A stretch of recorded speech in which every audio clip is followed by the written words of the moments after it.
As this seminar is most likely to run for longer than 2.5 hours, I've broken the seminar up into 5 different sections, and they will be bookmarks. So if you're viewing the video on YouTube, you will be able to see those sections or chapter markers in the timeline of the video.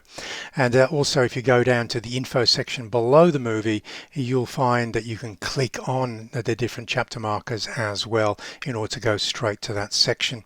Okay, so we're going to kick off the seminar with a choice of destination, and that will include whether to go guided or independent, how many days to spend in each different location, etc.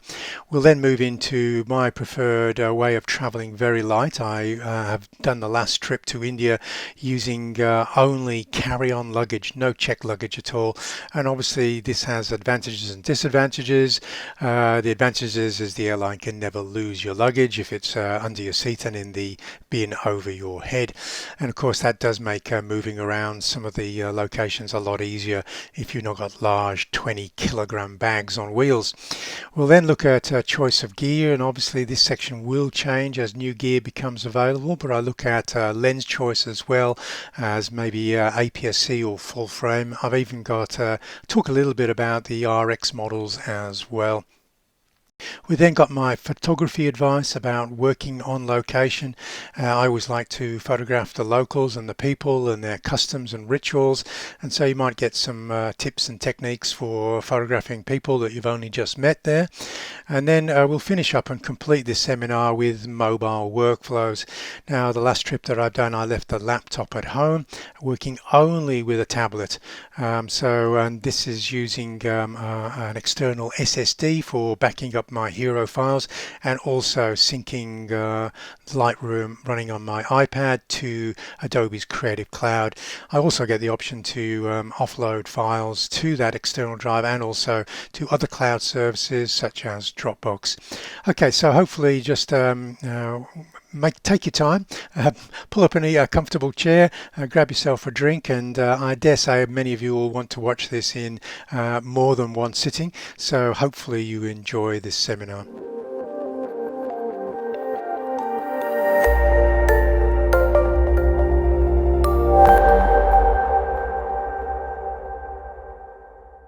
Hi, and welcome to the Travel Photography Seminar.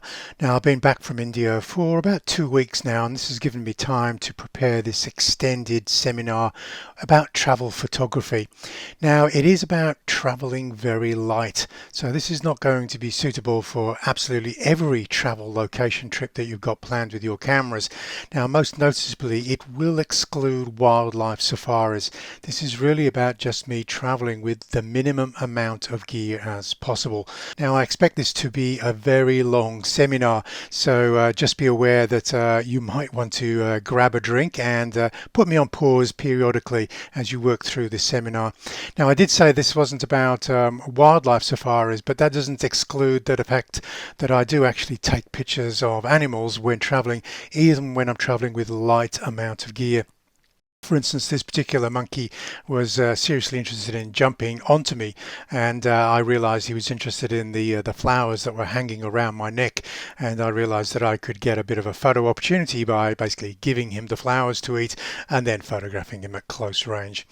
I do also pack, or I did on the most recent trip, pack a lightweight APS-C zoom. This is the E70-350G. Now, this isn't obviously going to give you the maximum quality for bird photography as taking a full frame zoom on a full frame camera, but it did allow me to get the reach required to shoot some birds in flight, for instance.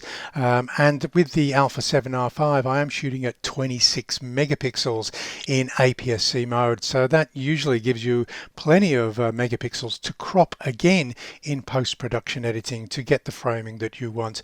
This particular image is pretty much full frame of that, well, not cropped. It is cropped in camera using APS-C mode, but it is not cropped again in post-production editing. So let's start off with choice of destination. Now, obviously, this is there's a lot of planning that goes into planning your location adventure before you make that decision.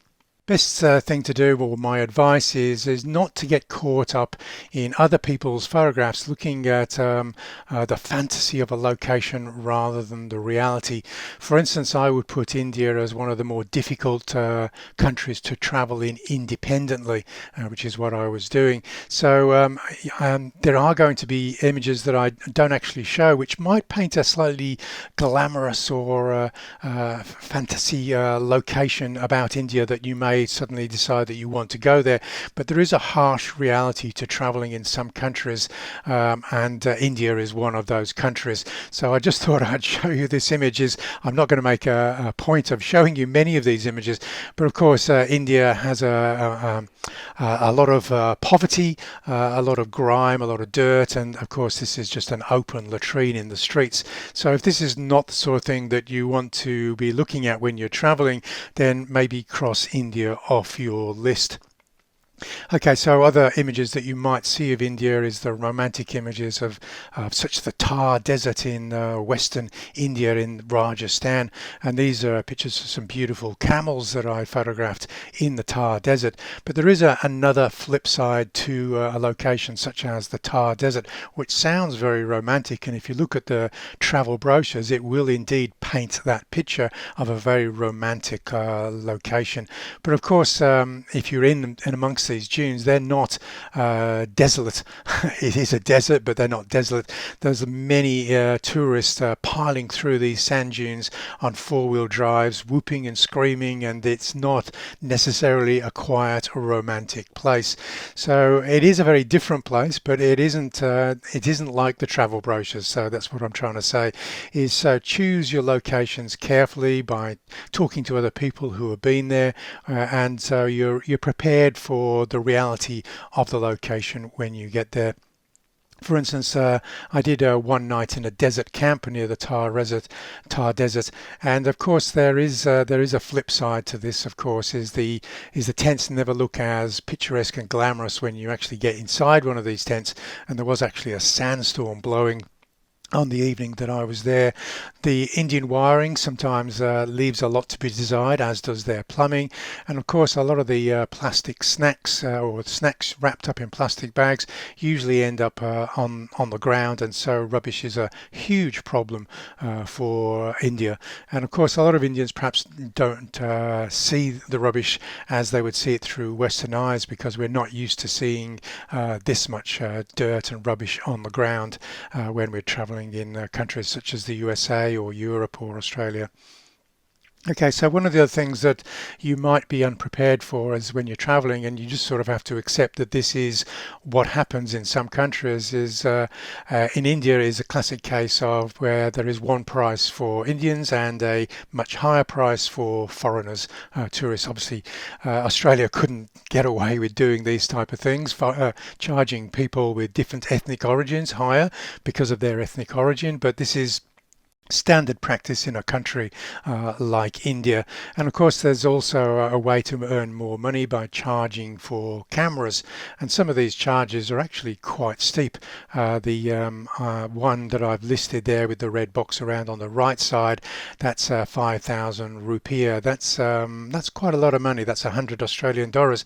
That's 60 US dollars just to take photographs in these gardens. Okay, so you have to be prepared for this eventuality that when you arrive, otherwise you're going to find yourself getting annoyed on location and wish you'd known about maybe some of these things before you set off.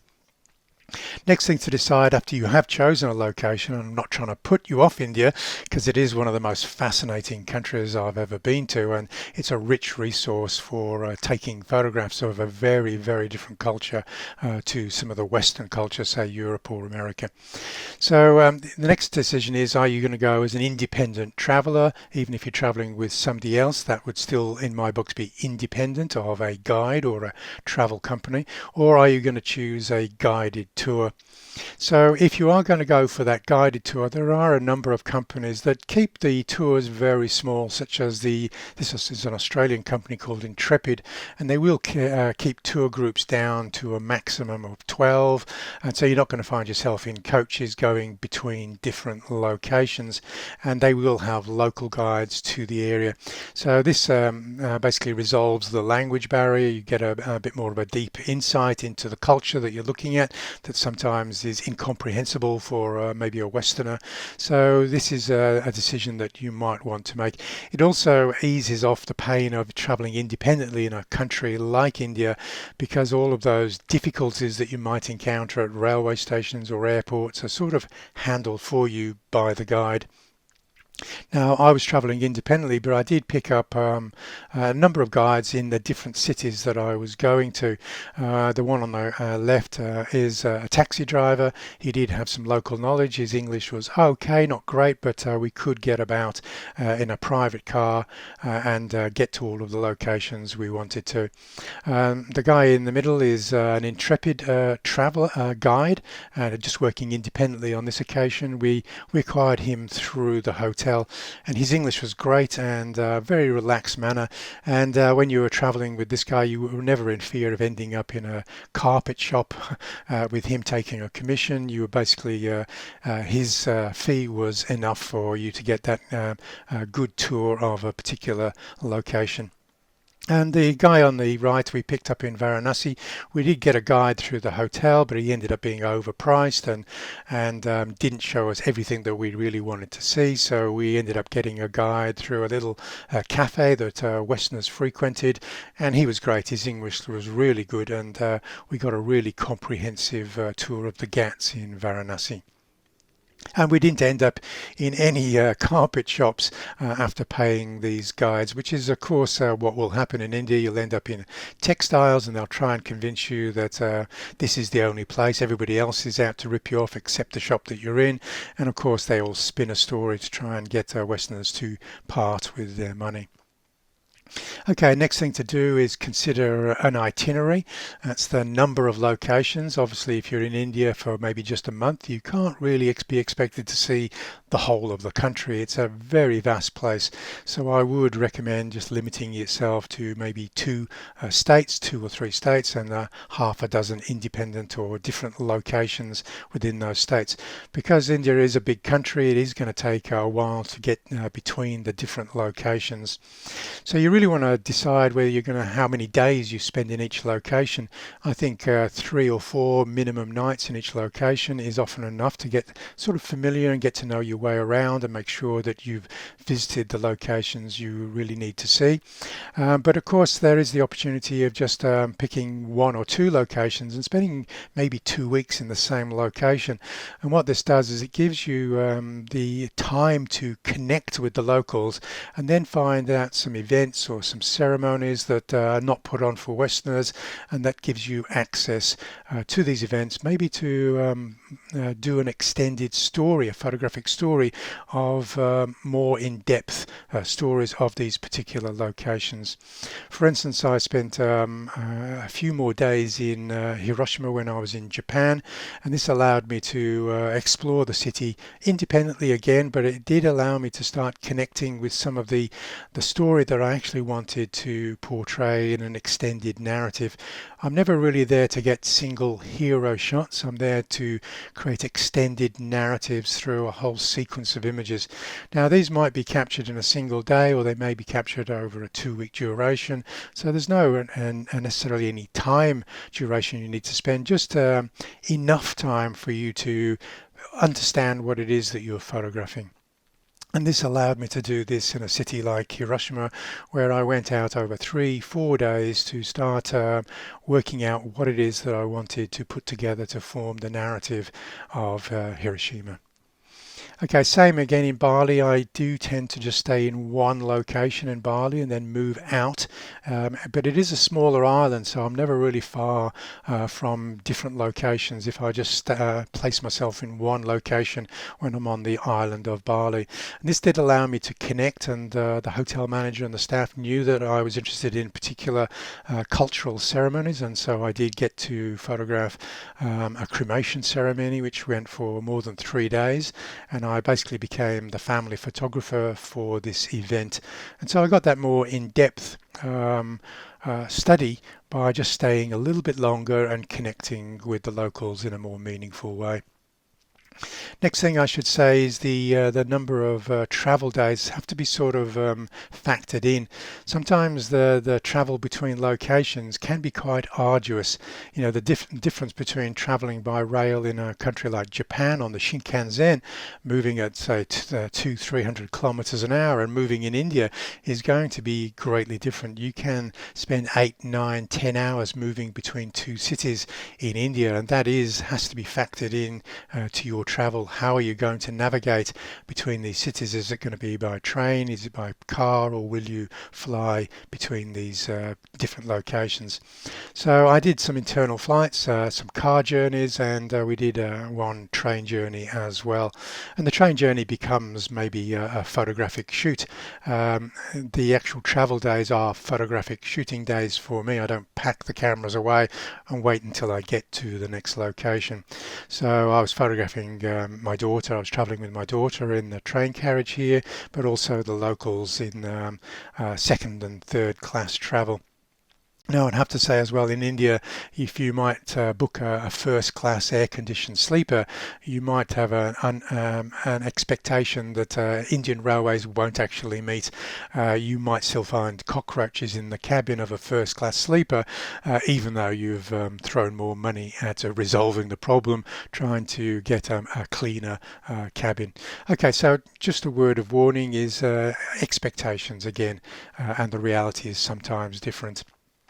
When you do get around to booking your flights and your internal flights, you have to make a choice about whether you're going to fly economy to save the money, or whether you're going to go premium economy, or whether you're going to go flexi fare so you can change the dates of your flight, or a light economy. So you also have to factor in things like stopovers and transit times and baggage allowance. Now, I would always say that if you can choose a flexible flight and go up to premium economy, this is going to give you a lot more flexibility in the amount of carry-on baggage. Like, you can often go up from 7 kilograms of carry-on up to 10 kilograms of carry-on. And if I can take 10 kilograms of carry-on, I don't need to check any baggage at all.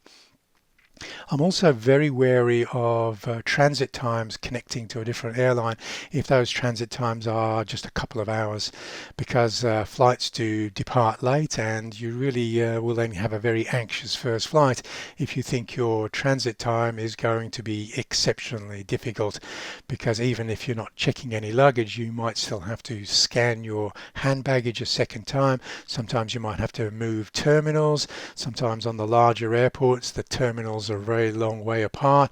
So my recommendation is, if you're looking at a short stopover, catch the next flight or take a 1-2 day stopover in that destination, and just take the pressure off your total travel.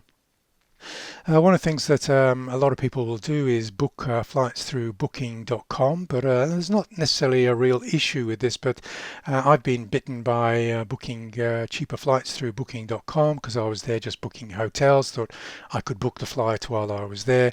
But they do tend to choose the light versions, the non-flexible versions. And if you end up with a problem through a cancellation or a smog-bound airport and you're trying to make changes, you'll realize that you can't talk to the airline directly because you're booked through an agent. Booking.com is not the agent in this case. They've used a local agent, but those local agents in India, for instance, didn't pick up the phone. So you end up often having to just to book a completely new flight because the first one is completely inflexible, and there is no one to talk to about what happens in instances where flights are delayed or cancelled. Just a word of warning here: if you are going or traveling independently and you're booking your own hotels, just a word of warning through using sites such as booking.com. Now, in many of the hotels listed in some of the poorer countries, you'll find that the hotels are a little bit flexible with the truth here, let's say. You'll find that they tend to check everything there, i.e. their rooms have every option, even including things such as a river view when there's clearly no river near the hotel. And they might even get you into a little bit of trouble if you think your hotel room is located on the ground floor, and in order to get to the hotel there's at least 4 flights of stairs to get there. Just a word of warning really, they do have a habit of checking absolutely everything on the options, and obviously booking.com do not really police this. You're reliant on people giving reviews of the hotel, and even that can be twisted because you'll see very cheap hotels with very good reviews, and you'll notice that the vast majority of those reviews are coming from within the country. And so just a word of warning, it is difficult to actually trust a site such as booking.com when you're not paying that too much money and you don't have personal recommendations from people who have visited those hotels. To give you an example, here's Google, well, it's a booking.com map of the hotels near Delhi Airport. If you were actually to look at Google Maps, there would actually only be 1 or 2 hotels listed very near the terminals, and there is actually only 1 hotel in the terminal. So but of course you can see from this booking.com map here how many of the hotels that are listed as being right next to the terminal. If you were to look at Google Maps satellite view, you would realize there are absolutely no hotels on that main road going in between the domestic and international terminals. So obviously all of those hotels that are pinpointing themselves as next to the terminal are nowhere near the terminal. So that's just a word of warning. You'll get a much better idea by looking at the location of the hotel on Google Maps rather than on the map on booking.com. So to give you an example, there are hotels near the Delhi International Airport, but they're all in a place called Aero City, and they do have very Western prices, so you might be tempted to pay just 1/10 of the price. But just a word of warning, what you're expecting and what you'll actually get might be 2 very different things. For instance, you might see the Indian reviews all saying, oh, well, that's great, really fabulous, friendly staff, whereas the reality might be very different from even the photos you're looking at. And I would suspect that even some of these photos were not actually taken in some of the hotels that are advertising this is their hotel. So expect a lot of photoshopping and a lot of borrowed photography happening on some of these sites. So the reality of a bathroom in a very cheap hotel in a country such as India is going to leave Westerners a little bit surprised. Plumbing and wiring are often areas of great interest to Westerners, i.e. the plumbing is bizarre. You'll see an outlet in the corner of this bathroom which is on the opposite corner to the shower, so basically the whole bathroom floods with water as soon as you take a shower. And then of course you've got wiring which looks completely dangerous because it's in firing line of the water. So there you go. So just a word of warning there. You often have to sort of pay a little bit more so your expectations are met really. And to give you an example of that, there are some absolutely fabulous hotels in India. If you're prepared to pay even just half as much as the prices of hotels in, say, the USA or Australia or Europe, you are going to be staying in palaces or forts, and the staff are going to be absolutely great, and you're going to be thankful that you've paid just a little bit more money, and you're still experiencing the real India. My daughter, when I was booking some of these hotels, was a little bit concerned we wouldn't see the real India. You're just seeing a different aspect or a different style of Indian living, because there are some extremely wealthy people in India, and just to have a slice of that at the end of a very busy day where you've been dealing with lots of locals who want you to get into their auto rickshaw or into their carpet shop or jewelry shop, sometimes it can be a bit tiring. So coming back to a little bit of a sanctuary or oasis at the end of the day can be the make or break of whether the trip is just arduous or actually pleasurable. So this is a big one for me, is carry on only or check luggage. I'm very much of the opinion that I do not want to carry everything just in case I need it on one particular instance. Everything has to earn its place in my bags, and I can and did do carry on luggage only when traveling for a month in India. Now, this might not be possible for every traveler. There is going to be a level of gear that you might want to take that I was prepared to leave at home. When I was realizing what I was about to experience in India, is there's a lot of time where you can't carry large suitcases through various locations in a country such as India. So the intrepid advice on traveling and choosing your luggage is make sure your luggage is light and compact enough to be able to carry it up and down multiple flights of stairs, i.e. in train stations, hotels without elevators. Now, the illustration right on the right of this slide shows you the amount of flights of stairs I was averaging in a few weeks in India, and I was averaging 17 flights of stairs. Often the cafes were on the fifth floor, on the rooftop cafes overlooking the cities. Often these buildings did not have elevators, and when you've got luggage and no elevators, you're either going to have to pay somebody to carry your luggage up, or you're going to have to carry it up yourself. To give you an example again of this Jaisalmer Fort Hotel, the car park you can see down there is a car park for, it's not even the taxi car park. The taxi car park is even further away, and I'm actually photographing from the hotel, which is at this level that you can see here, and so somebody's got to walk that luggage up. So you might be able to phone the hotel and get somebody working for the hotel to carry the luggage up for you, or if you're just using carry on check luggage, just a few 7 to 10 kilos of luggage, you might be prepared to carry that up yourself. So I'm very much of the opinion to travel extremely light, and I've shown this slide on many of my previous reviews, but it's just there to reinforce that I do believe in traveling exceptionally light now. This was photographed by Mike O'Connor on sand dunes, and I pointed to him that I was the guy in the middle because I'm the only one not carrying a backpack and a large heavy tripod. So these were my two bags that I carried on to all of the planes. Now sometimes you will get a few raised eyebrows, you'll get sometimes people wanting to weigh the bags, sometimes you'll get slightly different rules and regulations at a particular internal flight, such as one airport wanted one bag to be no more than 7 and the other one had to be 3 kilograms or lighter. Now if I just normally pack the cameras in the Pilot 7, that's the grey bag, that would be 5 kilos, and everything else in the large brown leather bag would be 5 kilos. So sometimes I would have to repack for a particular flight.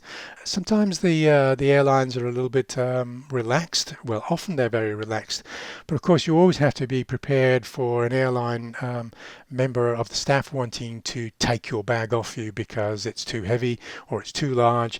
So you've always got to make sure that you can comply if you need to comply. To give you an idea of how much that Lightning Rider 12L is, that's 12L for 12 litre capacity I presume, is it's a little bit smaller than a 7 kilogram carry-on bag that will go in the overhead bins on the flights. So you are going to have to think very carefully about what you can actually get in that bag. So I do like my Lightning Rider. I've done a separate review of this Lightning Rider bag. It is a premium quality bag. Now you don't have to spend this much on bag, but given that travel is one of my big passions, I've decided to buy the best bag that money can buy, and in this instance it is the Lightning Rider. So it does have option to travel with a 13-inch laptop there in the laptop sleeve, but I've gone even lighter on this particular trip to India. I've just used an iPad 11-inch iPad Pro. There is an opportunity on that Lightning Rider to carry a tripod. You can carry it on the 7L bag on straps underneath the bag, but this will put you slightly heavier, so you're going to have to lose another kilogram of luggage if you're going to carry a tripod this big, and this is a small tripod in most people's views. The only other option to that is to give the tripod to your traveling companion who's not traveling with lots of camera gear, and to spread the weight over two people's carry-on luggage. So this Lightning Rider it's not as comfortable as a backpack, I have to say. You're still carrying all of the weight on one shoulder instead of two shoulders, but it's called a rider bag because it does have that secondary strap mechanism that allows you to connect it so the bag doesn't swing around on your back, and it's a rider, so people riding bicycles or motorcycles could do that without the bag of 7 kilograms swinging around. For people who really do need to take a backpack because they want more comfort in carrying 10 kilograms of luggage, then I let my daughter carry the Pilot 20L backpack from Wotan Craft, and I will be doing a review of this one. So one of the downsides of carrying your camera gear in a backpack is it's on your back, whereas in a messenger bag you've got much easier access. So that does require that you sort of get your backpack half off your shoulder and then fish out a different lens or a camera so you can continue focusing. The upsides, of course, is it's much more comfortable to carry 10 kilos on your back. So what I've done here is I've just done a few videos of my daughter accessing the camera from the 20L Pilot backpack here, and as you can see she can do it quite quickly, but she does have to unhook all of the straps. So the one way around this is to carry that Peak Design clip on the strap on the front and just clip the camera to the front onto your chest if you want to be hands-free for a period of time. So that is one option without having to swing the backpack off. There is room in these 20L Pilot backpacks to carry quite a large amount of gear, so 20L is a significant amount, and you can have add-on accessories. So you basically take off these accessory pouch, the travel pouch and the rider bag off in order to conform to the 7 kilogram carry-on size, and then one of these bags would be your second bag that goes underneath the seat in front of you. So but once you're at your destination, you can clip them all back onto the Pilot backpack and carry them all as if it's one bag. So it's quite a nice intelligent system. It is designed for people who do need to carry that bag onto the aircraft and do not want to have it checked. Just to show you why the backpack is perhaps more comfortable than a messenger is you've got that chest strap, you've got those tightening shoulder straps there, you've got the waist belt, which has to be bought as a separate item for this Pilot backpack, and you do have access for memory cards and spare batteries from that waist pack there. And now the waist pack isn't huge, like you couldn't get your passport even in that waist belt, but you can get it's about the same size as an Australian dollar bill basically, so which is why I've put that dollar bill there. So but primarily for a photographer you'd use it for your spare cards, batteries, maybe a smaller filter would fit in as well. So what I'm doing is I'm showing you many of the hotels that I tried to get to in India. The taxi could only get you so close to the hotel. Sometimes we were more than half a mile from the hotel when the taxi could get no closer. For instance, in Varanasi, the streets are so narrow near the Ganges River that the four-wheel drive taxis just can't get down those clogged alleyways, and they're clogged with pedestrians and scooters and motorbikes, and you're basically on foot. So we had to get out of the taxi, and then somebody from the hotel basically picked up one of the bags or two of the bags, and then you follow them down these narrow alleyways as you can see there. So even if you prefer a bag with wheels, sometimes in India you can pay somebody just $1 or $2 to carry your bag a mile or 2 miles down the road to the next taxi that you're trying to catch. Given that sometimes I need to redistribute the weight, I'm going to put all of the heavy stuff in the larger of the bags to get that up to that 7 kilogram carry-on if an airline needs that weight to be split between 7 and 3. Otherwise I might just leave it at 5 and 5 and leave the cameras in the Pilot 7L bag. But you can see how much of the gear that I'm getting in here. Now I've got three lenses there, the 70 to 350, which is an APS-C zoom. I've got the 20 to 70 zoom there, that's the new G lens. I've got a 90mm f2.8 prime portrait lens. I'm saving a little bit of weight by traveling with an iPad Pro instead of a laptop. I've got a very small tabletop tripod there, even smaller than the Leofoto LS223C there. This is just the MT-03, but it will support the camera with that 2070 lens on. Now I've got a microphone if I'm doing any video work. I've got some ND filters, just two ND filters, an ND8 and an ND64. I've got some sensor cleaning stuff, a remote, the Bluetooth remote, the SanDisk SSD, that's a 1 terabyte. You can get them in 2 and 4 terabyte versions. I've got a spare Z series battery, two Z series batteries, as long as I'm not doing sports action, should see me through even a very busy day. I've got power adapters and then that rocket blower. Now all of that will go in that Lightning Rider inside that quick draw camera insert, which is purchased as a separate item there. Now just to highlight some of those features there, the power adapter there, you might say, well, if I've got that black cube there with the power adapter, which will fit pretty much in most of the power sockets in the world, why am I taking that Indian power adapter as an add-on feature? Surely I can plug that black one straight in the wall, where this is a little bit of a problem in a country such as India. So as you start hanging things off your black power adapter cube, it pulls it out of the wall, because in India the straight prongs there come in sort of small and fat sort of versions, and the small versions on my black travel adapter will basically come out of the wall if you hang off another couple of connectors onto that. So I ended up with that illustration on the right side, and even now it's still trying to pull itself out of the power point on the power outlet on the Indian wall there.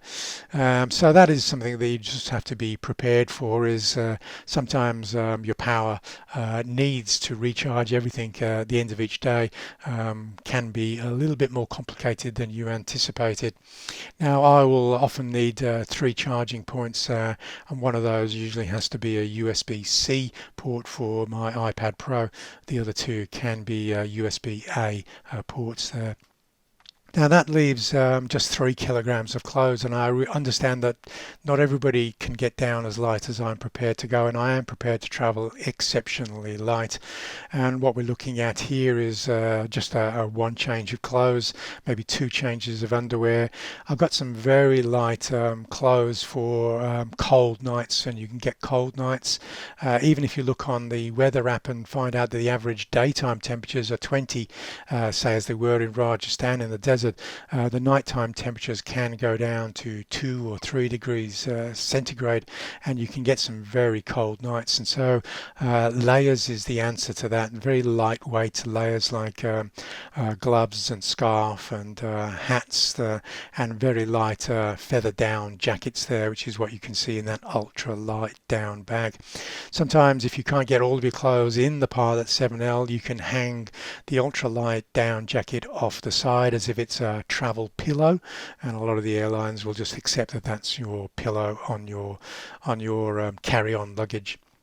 So as soon as I get to the destination, then all of the heavy camera gear will go back in the Pilot 7L, because that's the bag that I'm carrying around on a daily basis, leaving the Lightning Rider back in the hotel. If I just go back a couple of slides, you'll see that there's a cable lock down on the lower portion of this slide here.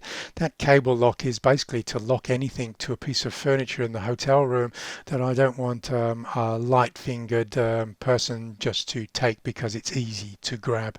Now obviously anybody with a bolt cutter or a hacksaw is going to get through that in just a few minutes, but it's just that opportunist thief who might be deterred by the fact that a cable lock is securing it to the coffee table. Now, that cable lock did raise a few eyebrows at a couple of airports, like in India. Somebody's looking at it because it's gone through the scanner going, what is it? And I'm having to show that it's a lock. And initially he wanted to confiscate it, but when I explained that it had already been through like 15 airports, he changed his mind and gave it to me back. Okay, so basically don't take anything that you're not prepared to lose at an airport check-in. There's the cameras in the bag. That's the 3 lenses and a full frame camera. In this case, it's the Alpha 7R5, and that's going to be less than 4 kilograms on your shoulder. And I think that is a weight that I'm really prepared to carry on one shoulder, and I don't really need a backpack. I would need a backpack maybe if it's all 10, but even then I'm still going to split it over 2 messenger bags, one on each shoulder. So there's more of a breakdown of what I'm carrying in that bag. So I've got a spare shirt, t-shirt, shorts, socks, underwear, thermals, gloves, scarf, beanie hat. Then I've got my medical kit and my toiletries. Now I take all of the medicines out of the boxes, but I do cut the front off the box, so it's quite clearly been prescribed to me. I've got for instance, some painkillers and some antibiotics left over from a trip to the dentist, and I've basically kept that for travels so that I do have some medicines if I do get a little bit sicker than I'd hoped for or anticipated when I'm traveling. And all of that will go in that Pilot 7L bag. Now, occasionally, if you do try and carry a third waist bag or fanny bag or whatever you decide to call them, I have been in an American catching a domestic, and the guys pointed out that he classifies that very small bag as a third bag, and you're only allowed 2 bags. So I've had to pack that bag into one of the other bags, which seems crazy because it's still going on to the airplane. So the only way that I would you could possibly fly under the radar on this one in some domestic airports is basically to take a bag that will go underneath your shirt or jacket, so that it's basically just not visible to the person at the gate or the check-in to see that you've actually got 3 bags, not 2 bags. So this is always a good bag to carry all of your documents, your money, your international COVID vaccination. You might have got a COVID vaccination certificate from your own country, but just make sure it's an international one, because maybe India won't respect an American one or an Australian one. They really want to see the international one. You want your travel insurance policy always available with that emergency phone number should you need it. Always make sure that you've got the correct visas. Just beware of visa scamming sites for a place like India. You might just go to the first site that's top of the Google list, but it might be a scam site. Just make sure you're definitely on the Indian government site before you buy a visa for that country. And just make sure your passport doesn't have an expiry date that's too soon. Sometimes some countries will stop you from coming in if you don't have enough free pages on your passport, or your passport is due to expire in the next 3 or 6 months. So just check those requirements just to make sure that you're not turned around at your destination country when you get there. One of the great things about traveling really light is even on the smallest of hotel safes, I can get pretty much all of the gear that I could get in that Pilot 7L and squeeze it. Sometimes it's a bit of a tight pack, but I can get it all in a very small hotel safe deposit box there. I'm also traveling with a pair of trousers. This is the top left part of this illustration, which has got a secondary zip pocket. So if you do have a very skillful pickpocket, that is going to slow them down significantly, because even that takes me a while to get my passport out of that particular pocket, because it's a little bit difficult because the zip is a little bit concealed when that is fully done up. And there's my cable lock again, which is anything I can't get in the safe that I don't want to lose from the room. That gets locked to a piece of furniture in the room. Now, I won't go through all of this, but these are some checklists that I'll particularly have on my phone just to make sure I've got absolutely everything I need. And so you might forget that you're not intending to hire a vehicle, but in an emergency, if you have to hire a vehicle, do you have a driving license? Do you have an international driving license? Your vaccine certificates? You might have got all of your transit and traveling tickets on your phone, but if you can't get a Wi-Fi connection, can you show somebody, for instance, at Delhi Airport, you can't get into the terminal until you can show them your boarding pass. And I've seen a couple of travelers panicking because they couldn't get onto the Wi-Fi, because only people with Indian SIM cards in their phones can get onto the Wi-Fi at Delhi Airport.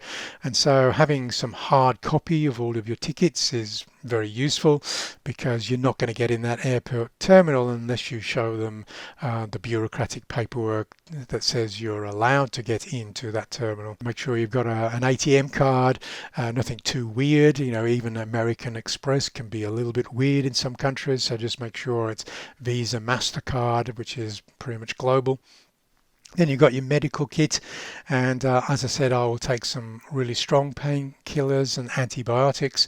Don't check websites to see whether you should be taking anti-malarial tablets. Go and get an appointment with your doctor, making sure all of your shots and vaccines are up to date, and also taking all of your prescription meds for the entire duration of that trip. Now, at the bottom of that medical kit, so there, I've just put a little asterisk there, which is if you're traveling through a country which is known for people getting sick through just eating, you know, for instance, in India, it's often referred to as Delhi belly. A lot of travelers will get sick in India just by eating the local food. And that's really mainly because the water coming out of the taps is not super clean and bug free. And so if the people in the kitchens have washed their hands in the kitchen tap, if they haven't used soap, or if there's salad in your diet, or there's ice in your drink, there's always the risk of getting some food poisoning there. So just I've added white wine, and which often is a noted cure for food poisoning, is that it will kill E. coli, white wine. Do your own research. I'm not pulling your leg here, just do your own research. Look at the effects of drinking white wine for killing E. coli. And the other one is to build up some immunity or resistance to what you're being exposed to, and that is colostrum tablets. If you're taking one before each meal, you can give yourself an extra immunity to what it is that you're being exposed to. I've listed all of the personal items that I would prioritize there. Earplugs and adapter. Earplugs for maybe on the plane, or maybe if you've got a hotel next to a mosque and you really didn't anticipate the 5 o'clock call to prayer, and the speakers outside in the building next door to your hotel certainly kick in. Earplugs can be very useful. Spare prescription glasses, compact umbrella, hand sanitizer. You need to sanitize your hands often in a country like India. Sometimes I've even used a hand sanitizer and a paper towel to sanitize the drinking cup that I'm about to drink out of, because I've realized I can see the young kid behind in the kitchens wiping out all of the drinking vessels with a rag that is a way off from being white. It looks like a floor cloth than a cloth that you'd expect to dry dishes with, and things like insect repellent and sunscreen. One of the other useful things on your smartphone is a couple of apps such as Google Translate. Sometimes you might translate something like "I am vegetarian," or the particular destination you're trying to, and you show a local the phone translated, but then you realize they're illiterate and they can't actually read what's written on your phone, or it's the first time they've ever seen Google Maps. So you really want to be able to tap that little speaker icon on Google Translate, and it says the destination or the sentence out loud in their language, and then you're going to get the positive response that you are looking for. One of the things that you may not be aware of is that you can download maps to Google Maps, so you can navigate a city when you're offline, i.e. maybe you don't have a local SIM, but you're trying to navigate the streets of a local city like Varanasi, which is a bit of a labyrinth of tight, narrow roads anywhere near the river itself. And so having that ability to download a map so you can still navigate when offline is a really useful feature. This brings me to the question is, do you actually get a local SIM card when you're traveling in that country? Now, if I was traveling for just a week or 10 days, I might just leave my home SIM in and pay the carrier charges, the extra extortionate amount to be using that SIM card in a foreign country. But of course, if you're there for an extended period of time, the opportunity to get a local SIM card in your phone may sound appealing. Now, one of the things that happens if you try and do it in India, the bureaucracy is such a level of perfection, is that it will often take you more than an hour to get a SIM card up and working in your phone. It usually involves the fact that the person selling you the SIM has to take photos of you. They have to take photos of themselves. They have to fill out a large form. They have to submit it to a government agency. They have to get confirmation back. Then they have to put in a code in your phone. It's super involved, put it that way. So there are other opportunities which are travel SIMs, which work in a number of different countries. So you can research that before you even travel to the country. And then there's the other opportunity that some phones actually operate as dual SIM phones. So that might be something that you want to research before you actually travel off to the country of your choice. Another thing about phones is earphones to go with your smartphone is often a choice. Now it's very popular now to have these wireless earbuds. They're all of the rage at the moment, but just a word of warning, sometimes the old wired ones do offer still some advantages. For instance, the amount of people I've seen looking for an earbud that they've knocked out on a flight and it's rolled underneath their chair, and they're trying to get 3 rows of people in their seats to get out of the chairs looking for their missing earbud. That is often doesn't happen when you're using wired earphones. The other opportunity with wired earphones is you can connect to the seat or the screen that you're watching the movie on that flight using better earphones than the ones the airlines typically give you in economy. There are a couple of things that you might want to look at this, and that is the adapters. Not all jacks are made equal. There are varieties of different standards, so just make sure you're using a standard headphone jack that will go and pick up the audio from the flight that you're carrying on. There is a possibility for people who are working with wireless is you can purchase extra things that will give you a Wi-Fi signal, so you can carry on using your wireless earbuds. But for me, that's just an extra purchase, an extra few ounces. It's just one of those extra things that you need to add to your gear. And one thing won't break and add a kilo to your backpack, but certainly if you're in this frame of mind where you're prepared to keep on adding little bits and extras to just in case you need them extras, then your carry-on baggage will start to creep up slowly. And finally, in the bottom right hand corner of the slide, I've just got some of those ear plugs again for getting rid of some extra volume. So some people find them really uncomfortable. Some people can get on them and get a good night's sleep on the plane that they're traveling, especially on some of those long hauls that I'm used to doing, which can often be more than 14 hours on a plane. Sometimes you do want to get a few hours sleep just so you don't hit the other side completely exhausted. Okay, so this is a new section, so you'll see a bookmark for this particular section of the seminar, and that's choice of gear.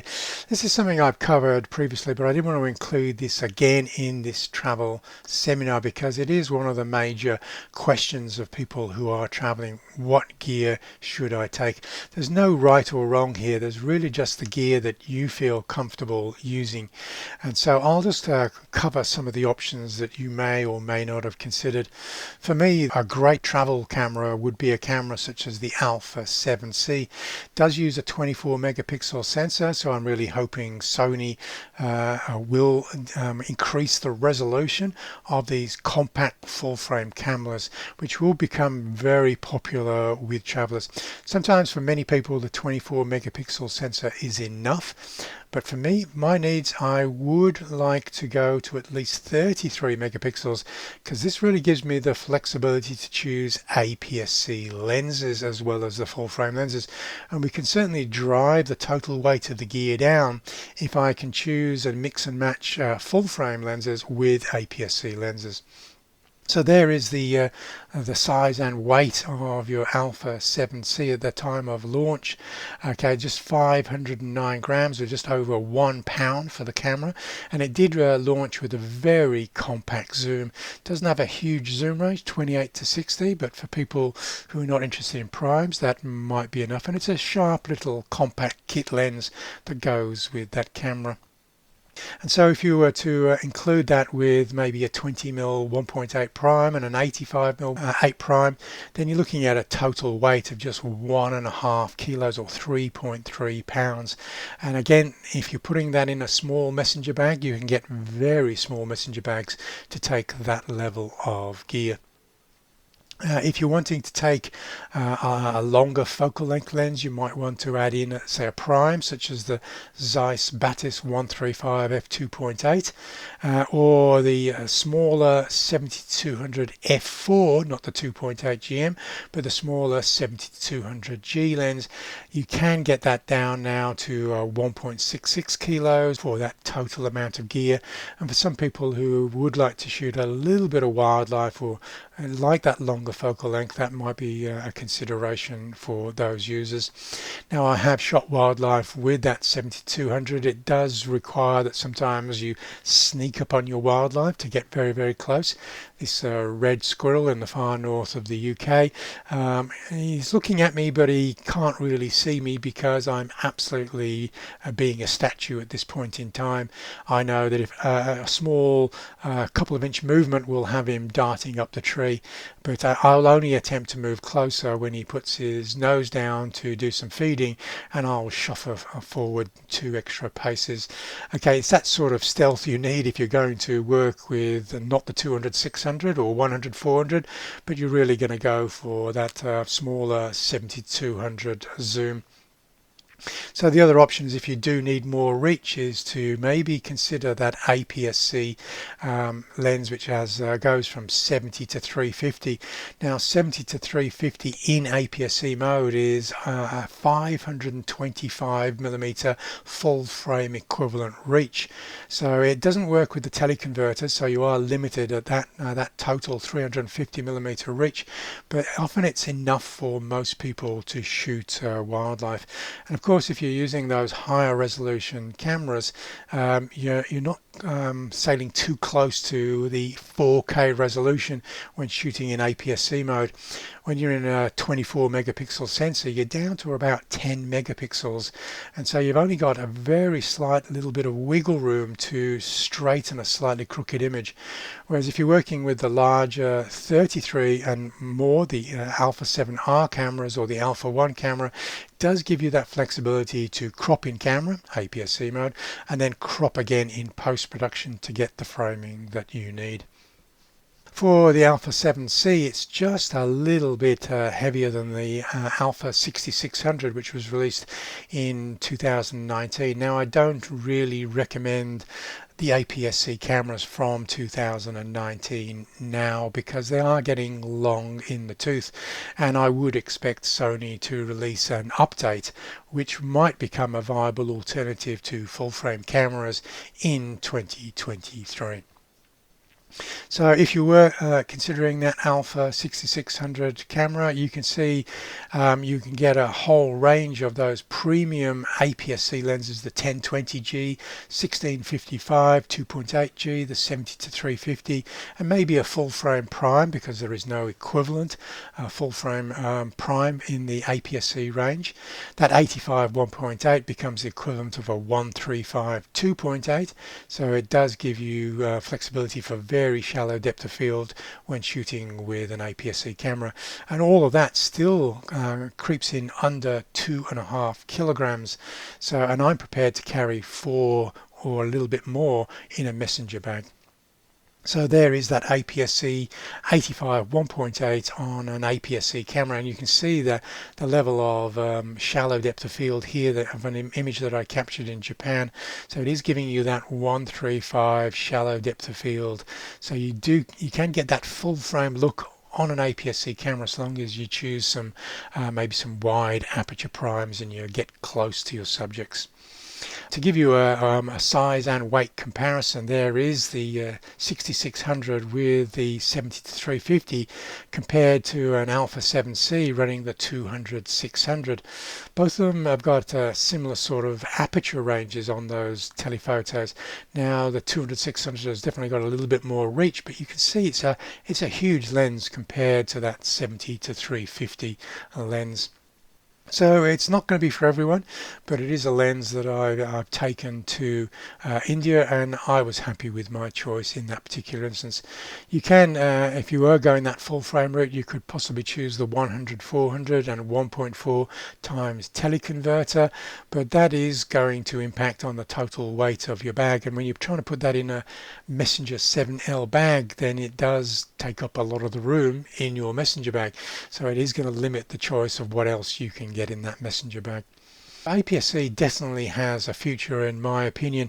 Even if you look at the competition APS-C cameras, the lenses, the telephoto zooms that we have on Olympus systems and Panasonic and Fuji systems, they're significantly larger than that 70-350 option from Sony.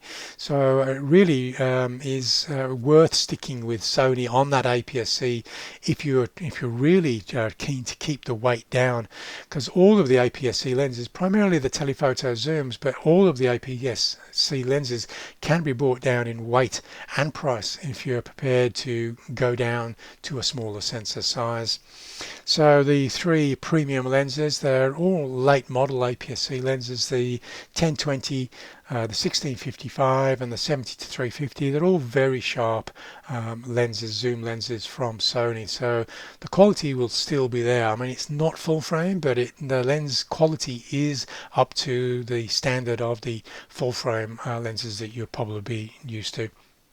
To give you another example with a non-Sony lens, here is we have a Zeiss lens of similar equivalent focal length. We've got a 12mm. If we add the 1.5 crop factor, it's an 18mm, and we've got the same 2.8 aperture on both. But you're looking at a huge weight saving and a much smaller lens and a much cheaper lens if we go down to the APS-C version on an APS-C camera. We do have some new APS-C high quality prime lenses to get those wider focal lengths now. It used to be a gap in Sony's APS-C lens lineup, but they've basically comprehensively filled that gap now. So we've got lenses like the 15mm f1.4G, and we've also got the 11mm 1.8. That 11mm has a full frame equivalent of 16.5mm. So if you're shooting with a higher resolution full frame camera, and you really only need 20 megapixels or more when shooting in APS-C mode, that is an alternative to a large, maybe 1655 2.8 G Master zoom, or maybe the 14mm 1.8 G Master prime. And of course, you're going to be buying into a lens and carrying a lens which is just a couple of 100 grams or a couple of ounces in weight. So there is some of the other wide aperture primes. I've got the 15mm 1.4 from Sony. Sigma also makes some very wide aperture APS-C lenses for the APS-C E-mount system, such as their 30mm 1.4 and 56mm 1.4. They did have I think a 16mm 1.4, but it was a little bit heavy, so 15mm from Sony now is much lighter and smaller than that Sigma offering now. Now, one of the things that you have to be aware of on using the older sensors from Sony in APS-C is you will lose one stop in dynamic range. It's also has to be said that if you're shooting in APS-C mode on a full frame camera, you also lose a little bit of dynamic range. I'm not too sure about the science of why that happens, but this photos to photons or photons to photos, whatever this website is called, does point out the dynamic range of full frame sensors and full frame sensors shooting in APS-C mode and APS-C sensors, and gives you that comparison to work out dynamic range. Now, dynamic range becomes really important at the lower ISOs for me when people are shooting landscapes into the sun landscapes, and they need as much dynamic range as possible. That one stop difference could be a significant factor when choosing whether to go full frame or APS-C. I'm hoping that Sony will release a backlit illuminated APS-C sensor. It did appear in the FX30 camera, and so I would strongly suspect we will get backlit illuminated sensors in the APS-C cameras, and hopefully that will increase the dynamic range for the APS-C system when that happens. Here's a lot of smaller primes. There is one APS-C prime, that's the top left, a 11mm f1.8 at 6.4 ounces, but here are a bunch of primes that are really tiny, and you can maybe take 2 or 3 of these primes and still undercut the weight of one zoom lens. So these are all less than 225 grams or 8 ounces. So there's a whole range there. My choice of 3 would be perhaps the 11mm, the 24mm, and the 50mm, 2.5 there. This will give you good lens quality, sharp lenses, but very lightweight for those people who are prepared to switch out primes, especially for people who are taking a secondary backup camera to their primary and could maybe have 2 different focal length primes on 2 different bodies. And there's my photo of the 24-50. And there's the 90mm Sigma, which is a lens that I also took to India. You can see how small that 90mm f2.8 is, smaller and lighter even than the 85 1.8 from Sony. And so that is another favorite prime lens for me now, as for myself who is trying to shave off as many grams as possible from that total weight. So let's take a look at focal lengths from 20 to 135mm. This is where most of the travel photography happens, in between these focal range. Yes, some people might want to go even wider than 20 or even longer than 135, but often we can work around these if we know some quick solutions that we can shoot maybe a little bit wider by maybe doing some panoramic stitching or shooting in APS-C mode or with an APS-C telephoto zoom to get some longer focal lengths. So here's Sony's lightweight f1.8 full frame primes. Obviously there is that lighter range, but sometimes they've got 2.8 or 2.5 maximum apertures to get them even smaller. So for people really wanting that really wide f1.8 aperture, you can get that. Obviously we can go even wider, 1.4, but unless you're shooting APS-C lenses, that extra wide aperture is going to make a larger lens in most instances. So here's the 2070 f4G. This will give some people the option of maybe not having to take a 1635 and a 2470 zoom, but just take the all of that range in one single zoom lens. That's the 2070. As long as you can get by with the f4 aperture. And this is the one that I took to India, and I was more than happy that I could work around low light situations and get figure ground separation even when using an f4 aperture. So you can see it's about the same physical size and weight as a 35mm f1.4 G master zoom. So really quite a compact zoom lens for a full frame camera. Here we have the 85mm prime compared to that 2070, and it's a combination that some people might want to take both of these lenses. So the 85 will give them more reach and that shallow depth of field. Instead of shooting at 70mm f4, you can shoot at 85 1.8. So this might be a two lens combination that some people may want to travel with, and that might be preferable maybe to shooting with the 24-105 and a 20mm 1.8 prime. Obviously, if somebody is very interested in astrophotography, then they might lean towards this two lens combination rather than the 2070 zoom. There's no right or wrong here. But if you're limiting yourself to two lenses, I've given you my preferred options here.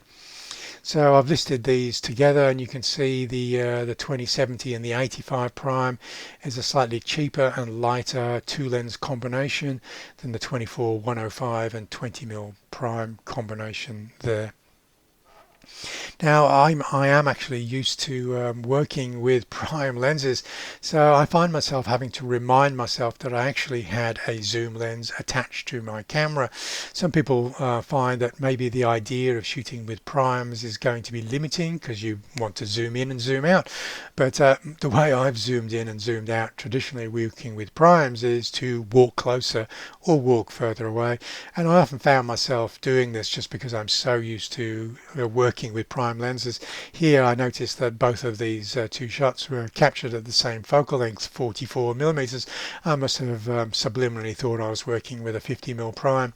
So I've done the establishing full length shot two steps further back, and then I've walked up and done my head and shoulders portrait, and I could have actually just zoomed to 70mm, but I just forgot. And so don't see prime lenses as sometimes restricting what you can actually achieve. In most instances you can walk closer or walk further away and get the same creativity going without having that zoom lens. And here is me doing it again. It's got even worse this time. I'm doing my full-length shot at 47mm, and I've actually zoomed out a little when I've got a little bit closer. I may have knocked the zoom ring slightly there, but again I'm basically getting that head and shoulders portrait and the full-length shot and forgetting to zoom. So of course some of those instances where that ultra wide angle of view comes into use is in situations such as this. I'm at the palace in Udaipur, and I'm looking through this very character scalloped window, and I'm looking out towards the lake palace in the distance, and that 20mm is going to be the focal length that I absolutely need. No other focal length will do this unless it's wider than 20mm, because if I step one or two steps back, tourists will occupy the space to look out of the window. So this was the actual focal length that I needed. And I noticed that when I returned from the 20 and using the 2070 in India, the most used focal lengths on that zoom range were 20 and 70. I used all of the focal lengths, from the 40mm, the 35mm, the 50, the 60, but the most used focal lengths were the 20 and 70. And so 20mm was very good in temples and situations where I just needed that ultra wide angle of view, and I just had to be a little bit careful in these very dark temples with an f4 aperture.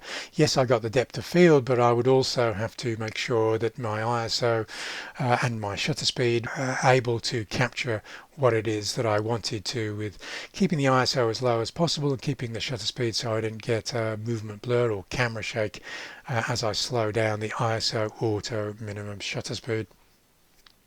In these busy street scenes, this guy is actually cleaning my shoes just for $1, and again, it's a busy street scene. If I take a couple of steps back, if I was working with a longer focal length, I'd be run over by cows in the street or motorcycles in the street. So I've got to be working really very close to the cobbler and shoe cleaner to photograph my shoes being cleaned in the street scene here.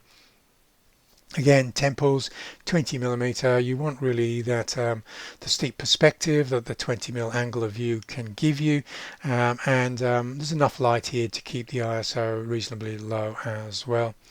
And of course the classic wide landscapes, 20mm. In this instance I've got a little bit of a slower shutter speed. The camera is on that MT-03 tripod, so that a tabletop tripod is just put down on the steps on the gat going down to the water's edge there, and I'm getting that slightly lower angle of view. That lower angle of view is actually my preferred angle of view for landscapes. If I had shot from eye vantage point standing up, then that foreground temple there is going to be, the horizon line is going to raise, and the horizon line is exactly where I want it to be, which is lower in the frame.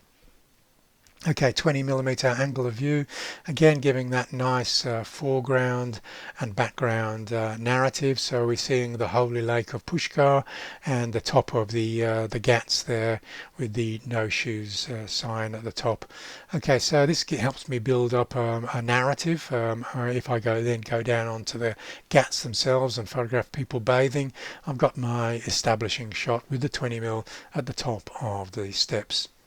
And again, a tighter alleyway. I need to get a broader spread of the scene of this beautifully distressed wall, and again that 20mm angle of view is going to be the angle of view I need. I need pretty much as wide as possible.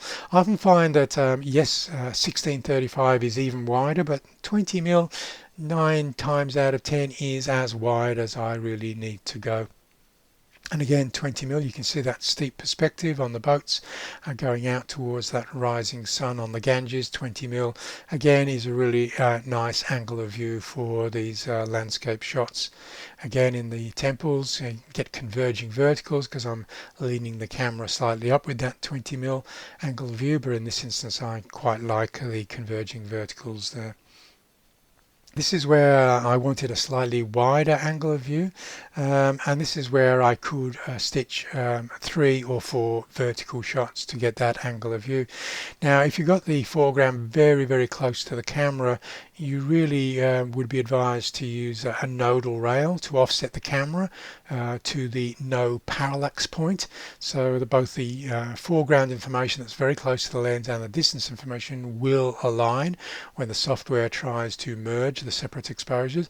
But if the nearest foreground information is quite a long way from the lens, you can actually do this handheld. I wouldn't hold the camera at arm's length and do it. I would try and get the camera rotating around the camera rather than my arm's length, so in order to minimize the amount of parallax error to give the post-production software an easier task at aligning this stuff in post-production. And so this is giving me both a 60 megapixel total resolution from a 24 megapixel sensor. This was captured with the Alpha 6600, but it's also giving me a much wider angle of view. It's basically doubling the angle of view. So I think that was captured with a full frame equivalent of 28mm, but now I'm getting a 14mm angle of view. Okay, so you can do this in Lightroom on an iPad or even on a phone now, which is just go down to photo merge, panorama merge, and get the camera to stitch those vertical images. So that is a 14mm angle of view from a 28mm full frame equivalent. I think the actual focal length on the lens is 18mm. It's captured with the 18-135 zoom lens there. If you were capturing it on a camera and the near foreground information is very, very close to the lens, then you would put the camera onto the nodal rail, move the camera back so you're rotating it around a no parallax point of the lens. Okay, so which is very different to the focal plane of the sensor itself. I've got a separate information about how to do that properly, but it is a way of getting that a wider angle of view even from your 20mm zoom lens. So a couple of things that you might want to carry which are very light, which is just maybe that 140mm nodal rail, so you do have the opportunity to do that. It's only a a few ounces in weight, so it doesn't add to the total weight of the bag too much. If you find yourself on those tabletop tripods and they're a little bit too low, i.e. the camera's in amongst tall grass and you need just another half a foot or a foot to be taller, then you can get some extension columns for those tabletop tripods, which are carbon fiber, and that will allow you to add an extra foot height to these small tabletop tripods. So there I've listed a Sirui SL200 carbon fiber center column there. So let's take a look at that 50mm angle of view, sort of your classic sort of, it's not steep perspective, it's not compressed perspective, it's just that natural angle of view that we would normally see when walking about the streets. That famous photographer Henri Cartier-Bresson, it was the only focal length lens he would actually use, gives you that natural angle of view. Here I've got a cow looking out of a doorway. There's actually a story here, and actually this story is strengthened by the additional images in that narrative, which I will show later. 50mm, you can shoot 50mm portraits. You get a little bit of a more natural perspective on the human features by shooting it at the 70 or 85mm focal length. But if I'd done that in that case, I would have fallen down the steps that I'm standing on, so it was 50mm or pretty much nothing in this particular instance at this particular temple. And this would be normally, if I was using the zoom lens and not walking backwards and forwards so much, I would shoot maybe the full length portrait at 35 or 50mm full frame equivalent, and then move into a 70 or 85mm full frame equivalent for that head and shoulders portrait. And so here is so that 35mm for doing the full length, and 47mm for that head and shoulders.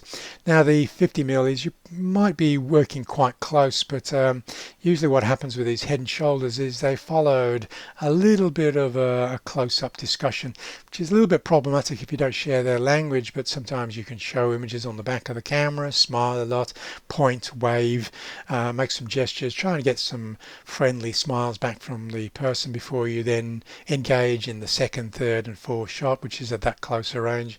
And if I've been maybe showing images on the back of the camera to this guy, then I might be a little bit closer than had I been working with an 85mm prime, hence the 50mm full frame equivalent doing this head and shoulders at this length.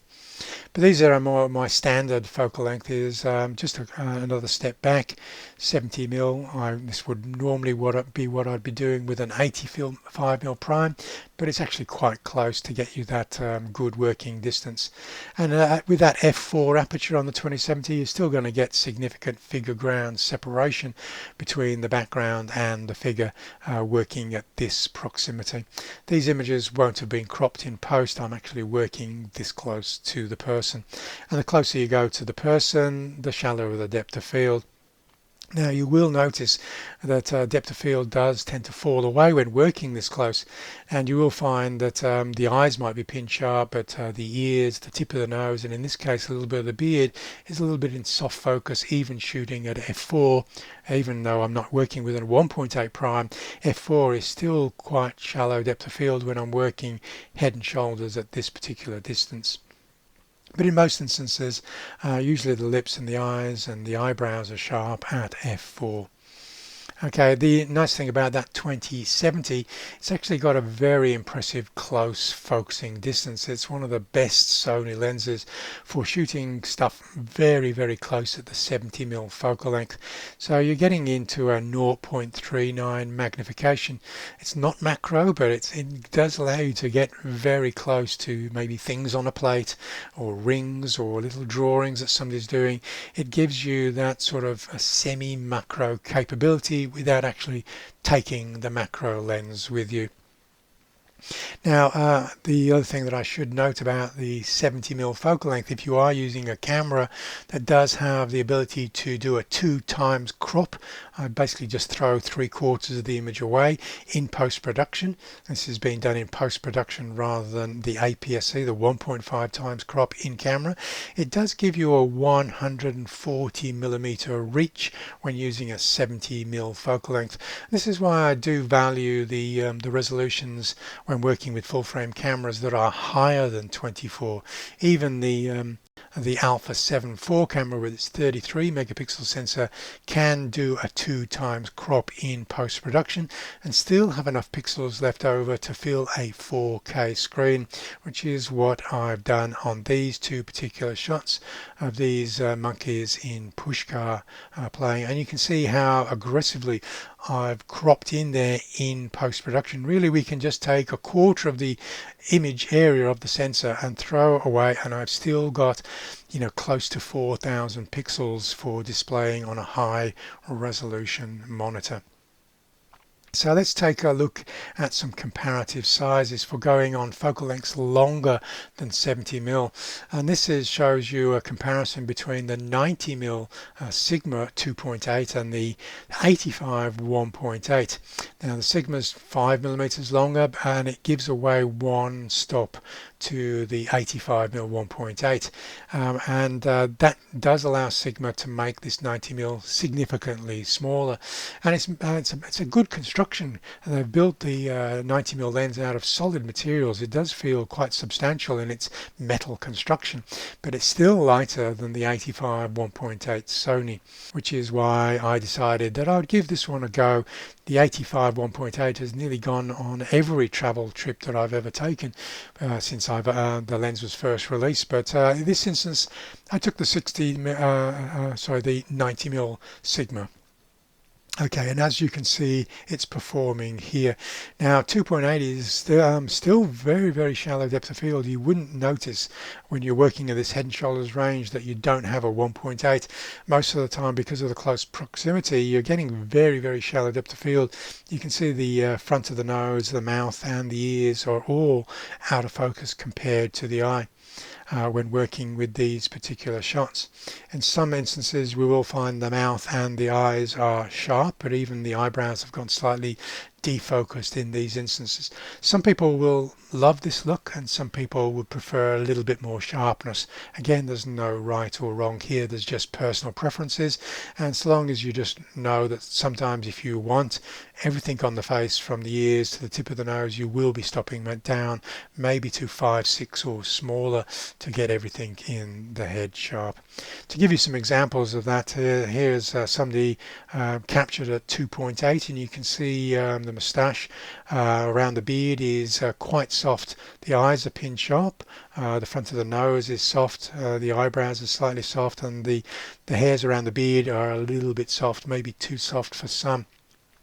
Okay, so let's look at focal lengths maybe longer than 90mm, and this is where it becomes really problematic for people wanting to travel light, and this is why sometimes APS-C does make sense to some people, because the APS-C telephoto lenses are significantly smaller than the full-frame telephoto lenses, so there's not a lot of choice out there, and I would like to see manufacturers prioritize the building of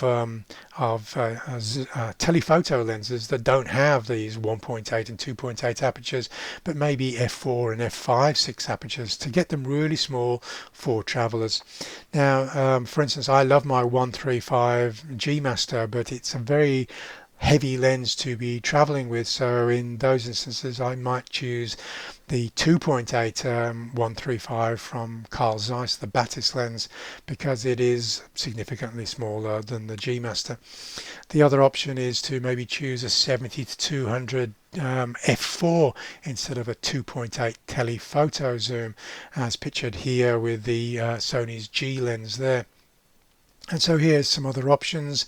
We've got the APS-C 70 to 350, we've got the 7200 f4, and we've got Tamron 70 to 180, and it is a 2.8 and it's coming in quite small there. So some people might prefer to be looking at the Tamron rather than compromising on aperture or the APS-C option there. Now I have borrowed a couple of Tamron lenses. I haven't reviewed them extensively.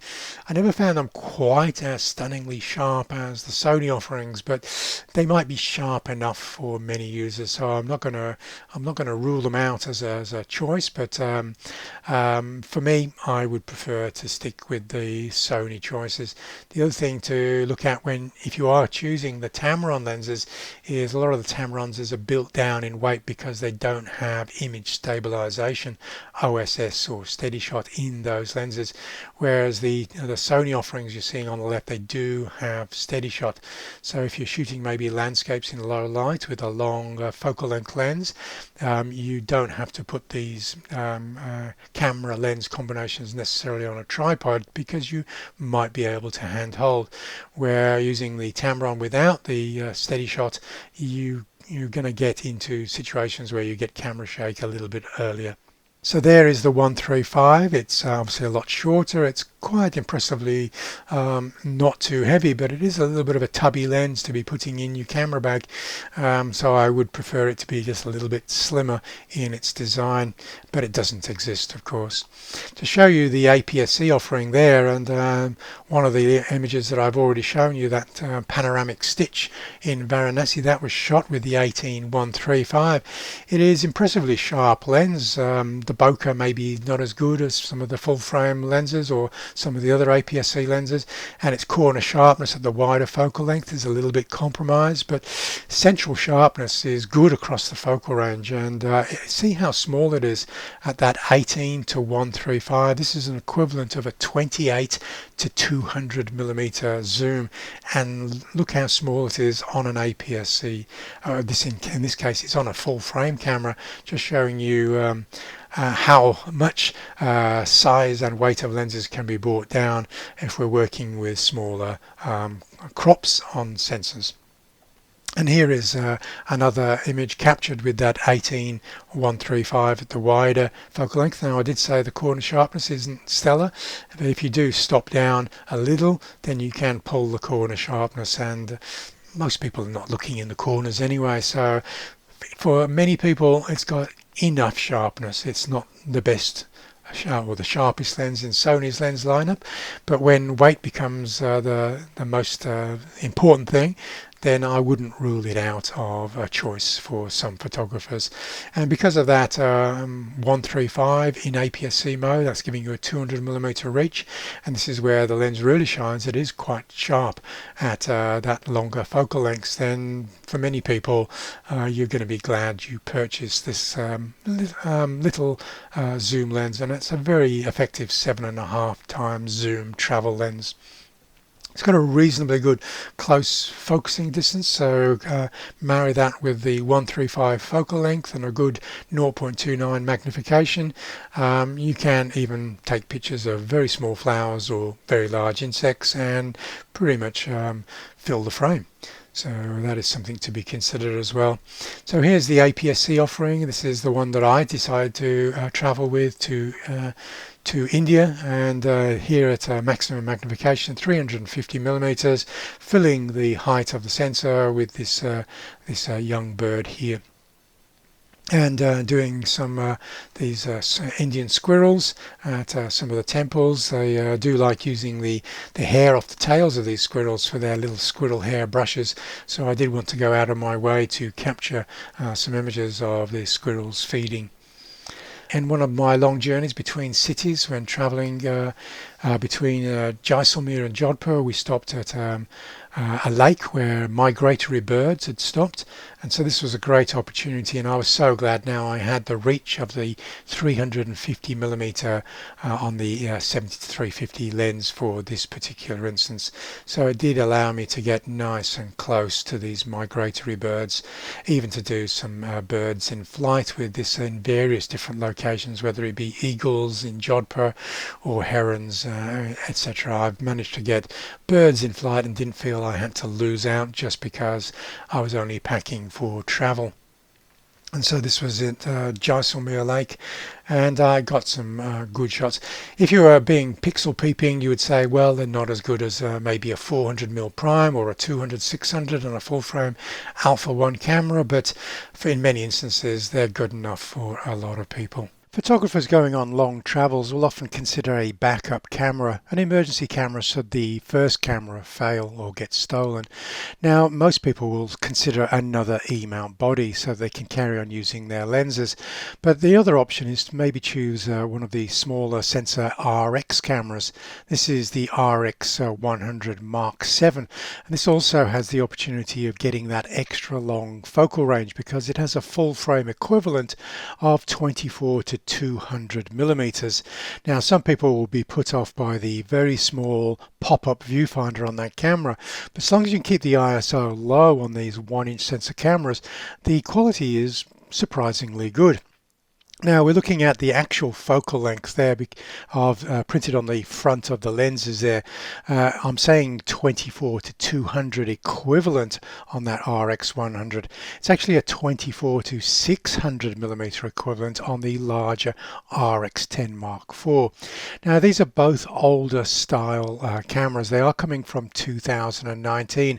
I'm a little bit surprised these haven't been updated since, but the options that have the extra reach, so that is the RX 100 Mark 6 and 7 and the RX 10 do have the opportunity to get that extra reach without taking a large APS-C or full frame telephoto lens.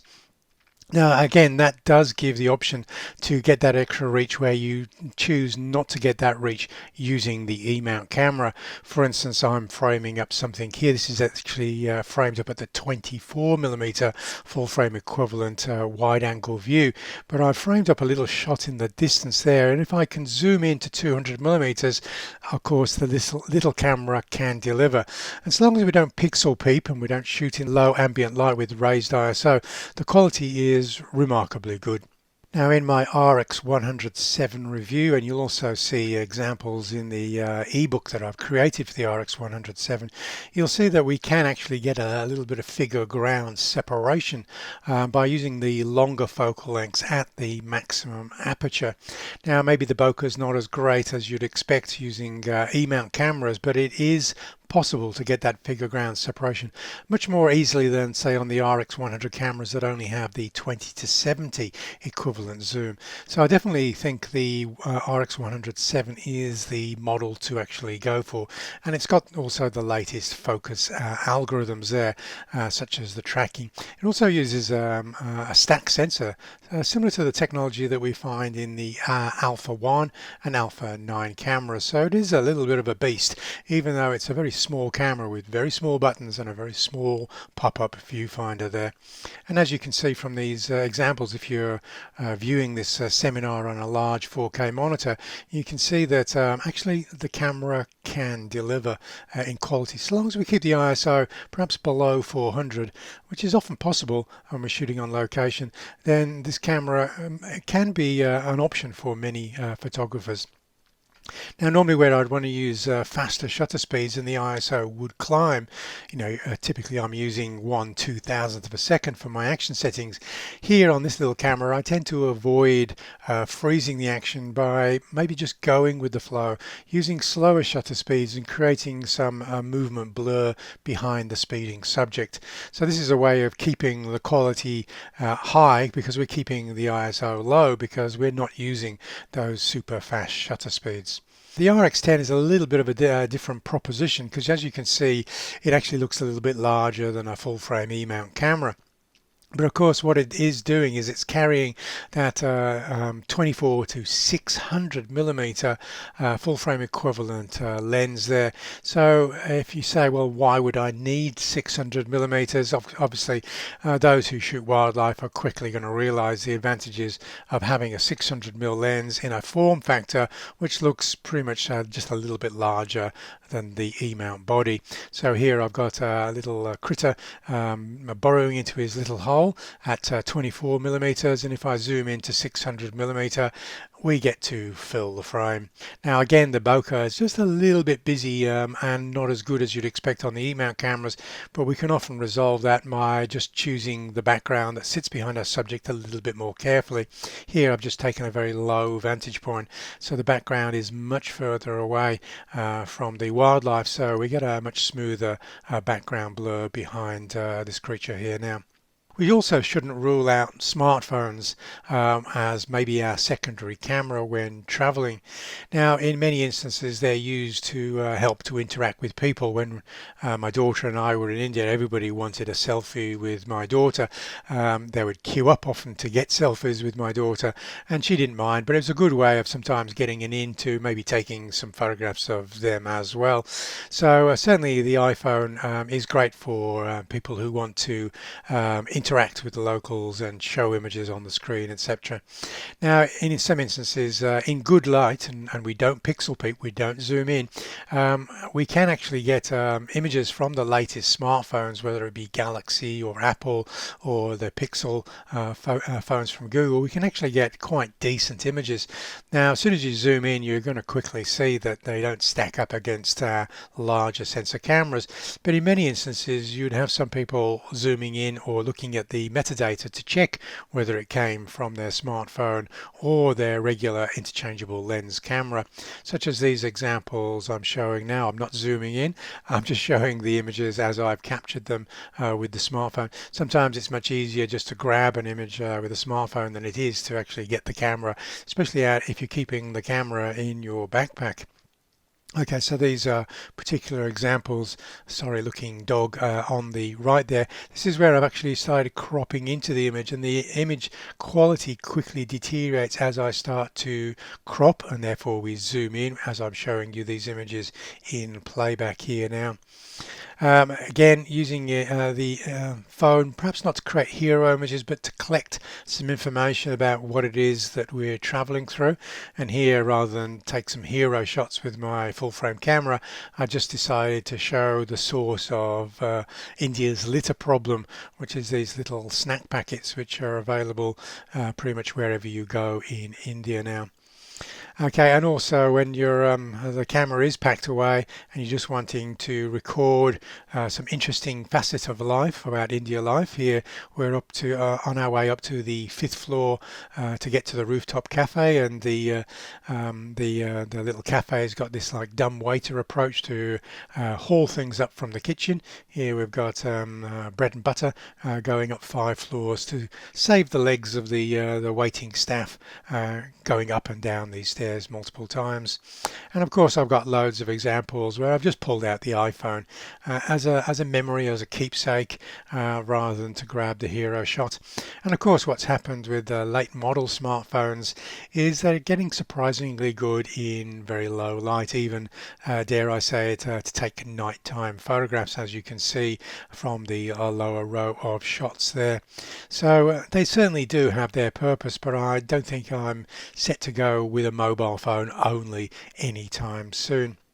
But as you can see from these examples, this was actually a case where we went into the Brahma temple in Pushkar. It said no cameras. You could use your smartphone. They didn't mind that, but they just said no cameras. I don't really see what the difference between a smartphone camera and a camera is, but that was their rules. So we had to basically check the camera, so I could only use the smartphone in this instance.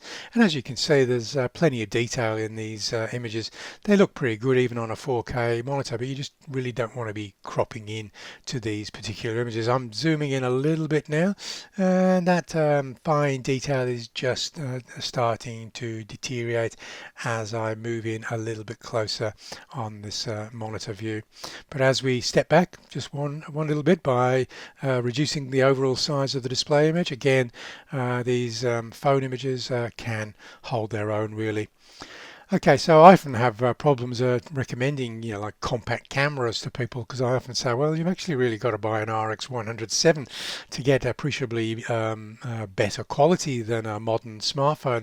And in fact, in some instances, it's only the extra reach of the lenses on those RX100 and RX10 cameras that gives you that advantage, as I can show now. Here are images that sort of are the standard focal length or wide angle focal length, and they look perfectly reasonable. But if we start zooming in, as I've said before, or pinch zooming on these phones, they will quickly fall apart. The other thing I've used these smartphones for is just like little establishing shots when I arrive at the location, to create these sweep panoramas from the rooftops of the hotels. And also, I generally don't shoot or take photographs of my food with my regular cameras, but I will often get out the smartphone to do this.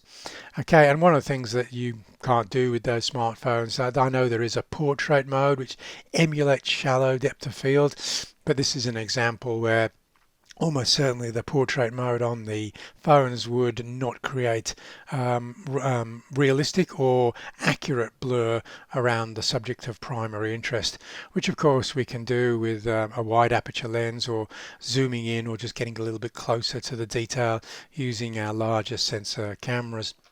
And here is the sad fact, is when we do try to pinch zoom in to look at the detail from afar on a smartphone, it just becomes a smudgy mess compared to the 70 to 350G, where we can zoom and fill a frame of somebody sitting on a wall hundreds of meters away. And as we get in a little bit closer, we can see really the sad story of the smartphone image. And this is an iPhone 12 on the left. I'm sure the iPhone 14s aren't any better than what we're seeing here now. Tripods and filters. Do I take tripods and filters? And you probably already realize that this is the tripod I've been using. That's the Leofoto MT-03. It's often bundled with a larger head. The MTB-19 is often what you've seen it bundled together with on places like B&H, but I think it's worth saving more than a couple of 100 grams by going even down to the much smaller MBC-18, which is just 83 grams in weight and really tiny. Yes, it doesn't have too much control over the tilt. Basically, you remove that lever, and then you just have to move the camera into position before locking the ball head off again. But of course, this was captured with the 2070 f4G at 3.2 seconds, and we're on a rooftop restaurant, and the camera's on top of the table, just taking as long as it needs to get that nighttime view of the rising moon above Udaipur there. I'm not really fazed with the fact that these tripods are not very tall, because, as I said, my favorite vantage point for landscape is very close to the ground. Even if I had a larger tripod, I'd be splaying the legs 9 times out of 10 to get much closer to the ground. So as you can see from the top left shot, the ice formation on a beach in Alaska doesn't really look much until we get really low and make that iceberg really heroic, as if it's a piece of modern art sculpture there. If you were going a little bit larger, and I often will take this tripod instead of the MT-03, it's the LS-223C tripod.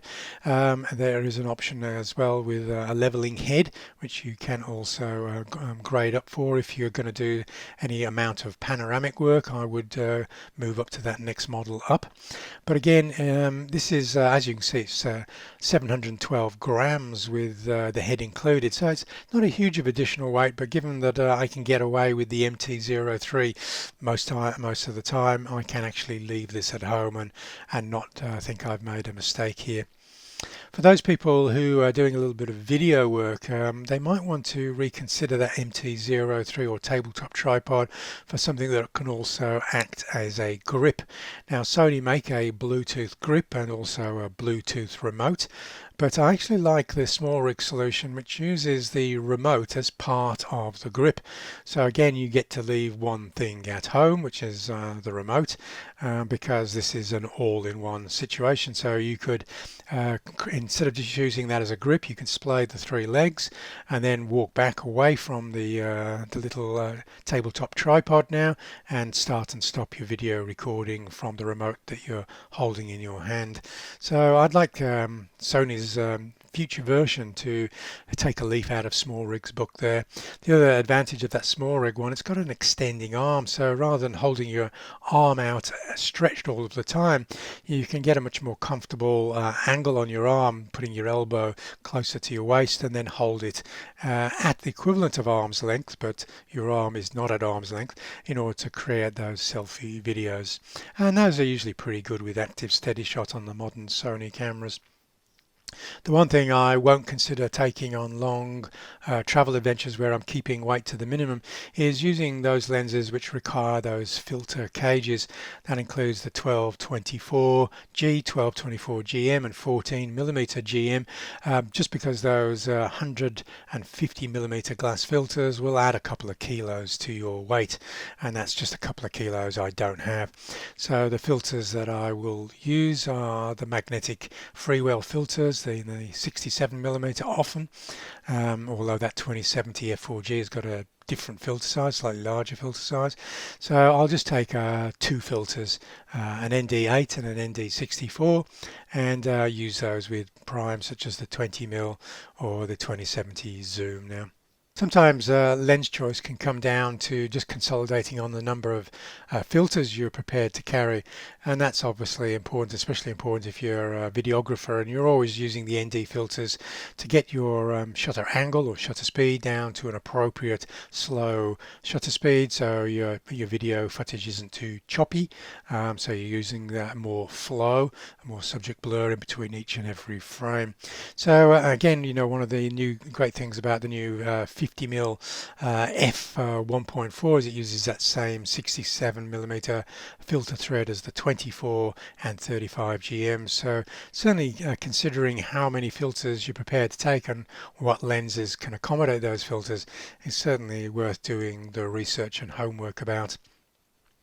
Any other additional accessories? You know, this stands to reason in a situation like India with a lot of dust and sand flying around. You are going to want to just use a rocket blower to blow out the sensor chamber, and on stubborn dust you might want to use a Sensor Clear 2 or an eyelid gel stick.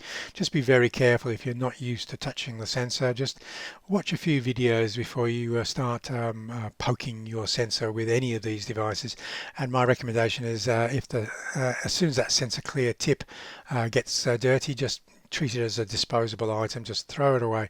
For instance, if the cap comes off in your camera bag, just dispose of it altogether and use another one.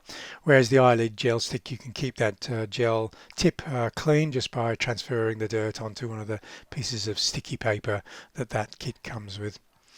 Okay, so I've always used these Peak Design wrist straps. Peak Design refer to them as cuff straps. I don't pack the full Peak Design sling straps because my gear is usually a lot lighter now. I will be, however, switching to the Wotancraft wrist straps. These can also use the Peak Design clips there, but I just like, they're a little bit more expensive, but I like the premium leather quality of the Wotancraft straps, and I also like the fact that they're actually when you tighten the strap on the Peak Design, they're actually quite difficult to get off your wrist, whereas the Wotancraft wrist strap, that slider along the length of that wrist strap, is actually quite easy. It's secure when it's in place, but it's much easier just to get the wrist strap off your wrist when you're ready to put it back in your bag. Some people will want to take lithium battery chargers with them, but remember, if they're in your carry-on luggage, they'll often be confiscated. So this is something that if you're just using carry-on luggage, I recommend leaving at home.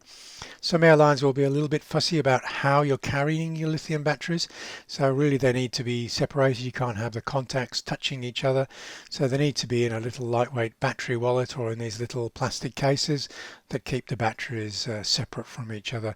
And these are also available for the AA and AAA batteries as well. A couple of things that would be nice to take, but in this instance you can leave home as well, is the card readers. Of course, you can now connect with the modern USB-C, USB 3.2 interface of the modern alpha cameras. You can offload the files onto your iPad or your laptop very, very quickly without a card reader. You can actually charge the batteries in situ, so as long as you're not chewing through more than 2 batteries a day, the battery charger is a bit of a luxury, so you can charge 2 batteries at the same time. One of the things that I choose to do is travel with larger capacity cards, so I never have to reformat my cards when traveling. Now you can choose multiple, maybe 80 gigabyte cards, and or just one larger 256 or 320 gigabyte card. I travel to India with one 320 gigabyte card and one backup in slot 2, which I actually only use to duplicate my JPEG files to, rather than create new second backup of raw files. So I had plenty of storage because I wasn't really shooting sports action. At least one spare battery. Again, if you're going to start shooting sports action and you're going to work 8-10 hours a day, you might want to take two spare batteries rather than just the one. The other thing to consider is definitely making sure you've got a USB 3.2 cable. Checking its USB-C isn't enough. You really want to check the speed of the cable for data transfer is as fast as you get. With a 3.2 connection on the side of modern Alphas, you want a 3.2 generation 2 cable or a USB 4 cable. And you don't want just a USB-C cable that's really only fit for charging and no other purpose at all. You might consider that Arca Swiss plate on the bottom of the camera. I prefer my wrist straps or cuff straps to be attached to the bottom of the camera, not the top right of the camera. Clip is a little bit of a luxury, but came into its own perhaps if you're considering a backpack rather than a messenger bag. Flash, I don't travel with flash very often. And I didn't travel with flash to India at all. I really just don't want to destroy the ambience of very low light situations. I'd prefer to work with very high ISO. If I was going to travel with a flash for the occasional fill flash in harsh lit conditions, it would possibly be the smallest and lightest of the HVL flashes, which does the wireless off camera, and that's the HVL F28RM. It's not really suitable for the older APS-C cameras because you can't see the information of the flash on the monitor, so you really need a late model full frame camera or any new APS-C camera that comes along in 2023. Occasionally I will lower the exposure if my subject is backlit. That leads to underexposed skin tones, but then in post-production I'll just create a radial filter, add half a stop or 2/3 of a stop, and then I balance the light. Now this is normally what the fill flash would have been doing, but I'm just doing it in post-production. The shadow quality is really more than up to raising it by a stop in post-production to get that balanced light when not using fill flash. So I'll show you a number of examples of me making those creative decisions. And sometimes I will change my mind. Sometimes I want the beard sharp. Sometimes I want the background more defocused. Now in the ideal world we could have a heavily defocused background and the beard sharp as well. But of course we have to play with the laws of optics here and just make those decisions. What decision I did make about background blur, however, in this instance was first noticed this guy standing outside of his shop, and the background is quite cluttered and busy at f4. So if I just move him 2 steps into the alleyway, and the distant end of the alleyway is now much further away, we're going to get a background that is significantly defocused. This might then allow me to take a third shot where I could stop down to f5.6 to pull the beard into sharper focus. This is another instance where I'm prepared to move people. I indicated to this pilgrim here that I wanted to take his photograph. Now he immediately got up from where he was sitting and wanted to go to a particular location. I was following him up the steps of the Ghat thinking, okay, so where's this going? And he sat down in front of this wall with some of this symbolism here, which I'm not too sure what it is, but I chose to photograph him where he chose to be photographed. So, and I shared the photographs with him when I'd done that, and you can see stopping down to f7.1 because in this instance I want the painting on the wall to be a little bit sharper and also his beard to be sharper. So I'm making that creative decision to value more depth of field rather than less depth of field. Then I decided that the harsh sunlight is really not conducive for me to make the best possible portrait for myself. So after photographing him where he wanted to be, I then led him up some more steps of the gap because I could see some open shade, and then I got him to sit in now open shade rather than full sunlight, and then I went through the routine of taking the half-length shot, the head and shoulders shot, and then a really close up portrait. Now you can take that close-up portrait at the smaller aperture, or take it from the photograph that you photograph further away. And of course the important thing is if once you've taken portraits, if you notice any significant details with maybe the walking stick they're carrying or just their hands, then you can go in and collect some more of that rich information, which helps extend that narrative even further. Now, in some instances, I do end up photographing people in just the right location because I've chosen to position them there. This was one of the official guides in the Jodhpur fort, and so as he was going around, I thought he had a very distinctive face. So when we got to a particular interesting location that I could use, open shade, interesting background with these archways behind him, I decided to do the hero head and shoulders portrait. But in some instances where I've asked to take a picture of this policeman, and the guide I was with shared a little bit of language as what I was trying to do, and he told me that it was quite rare for a policeman to agree to have their photograph taken. I got this guy to agree to have his photograph taken, and I didn't have the opportunity to then move him into position and take a second and third and fourth shot, and so I was stuck with the background that he stood against, and the background had geometric brickwork lines in them. Now I find those ever so slightly distracting. I tried to move the position of the line by shooting slightly high and shooting slightly low, but there's no way I could get that strong horizontal line that you can see in the inset image down in the lower left. I couldn't get that down passing below his shoulder line without making it look like the vantage point was too low. So I've decided to remove that in post-production. Same with this one. Is this guy was up on a plinth, there was no opportunity to move him, so the strong lines in the wall behind him were removed in post-production.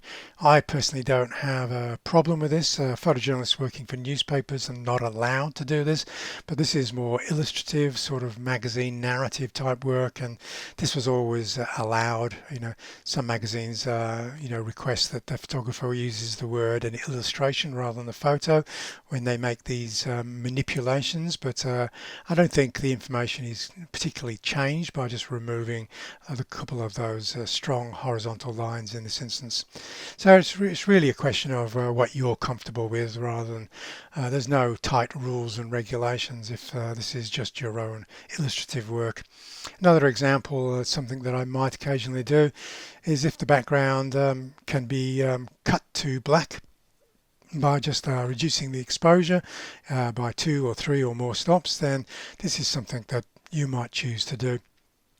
So in this instance, it might give a look more of a studio portrait rather than the location portrait.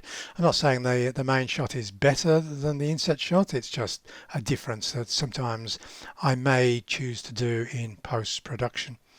In this instance, I've got that dark background, but not by lowering the background information by 2 or 3 stops in exposure. Here I've just changed my angle of view to the person to find an open doorway where the light just trails off behind him, and then just using a negative shadows value on the slider just pushes that back to black without pushing it 2 and 3 stops darker.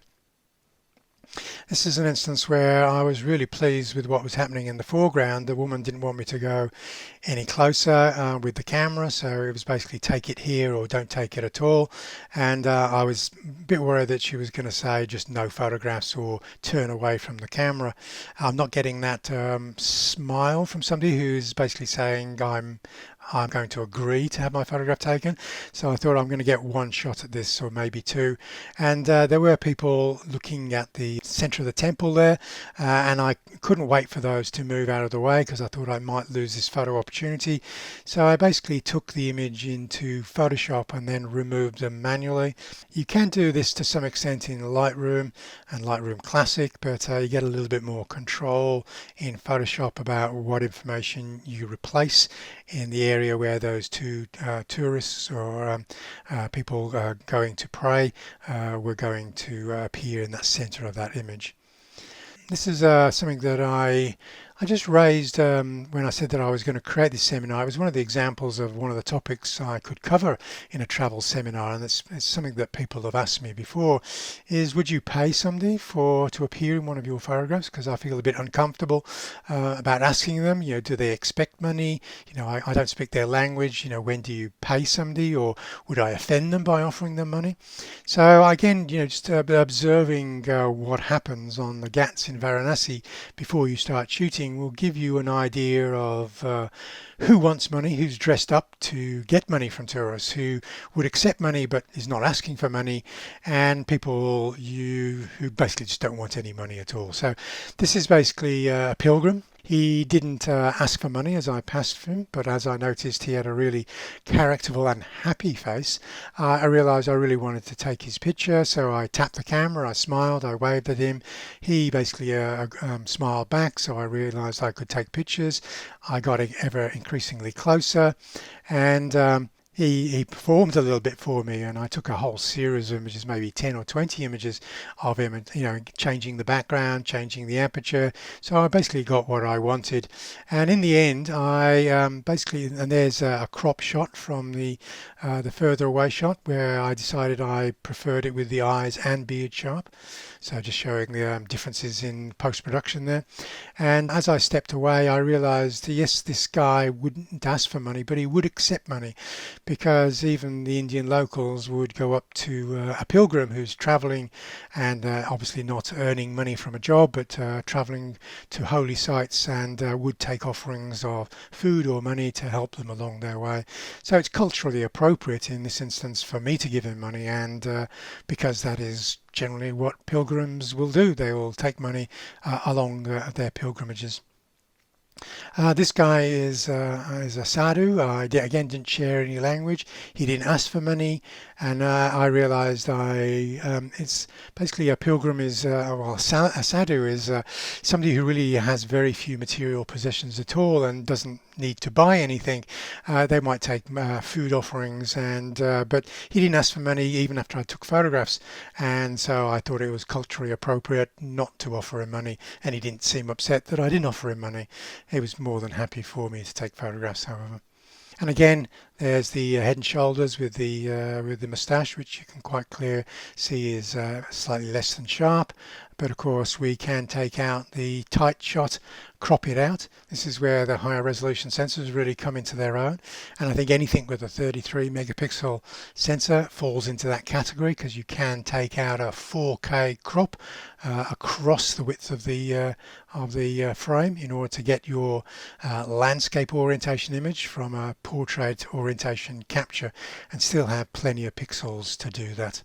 So again, just one of the reasons I put the ISO 2000 there is, as you crop in on a raised ISO image, of course you're making the noise apparently bigger or comparatively bigger, and so if you are shooting at raised ISOs and then you're cropping tighter, the ISO is going to increase in size. So you might need to lean on a program such as DxO Pure Raw 2 or Topaz Denoise AI in order to suppress the noise once again. So here's a couple more examples. Is shooting at 2.8 at these distances from the subject. These are uncropped images.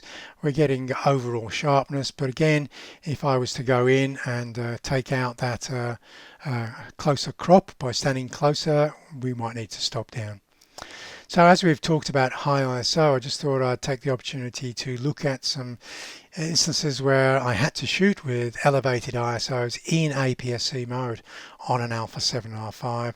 So I've tried to lower the ISO a little bit by lowering it from 1/2000th of a second in my sports action settings to 1/1000th of a second. This action alone is going to lower the hit rate, because if the bird changes direction quickly, I risk subject blur. But I've already noticed my ISO is up at 6400 and I can't open the aperture any wider. So I'm just going to have to pan as smoothly as I can, hoping that I'm going to get a few images which have got a good image sharpness.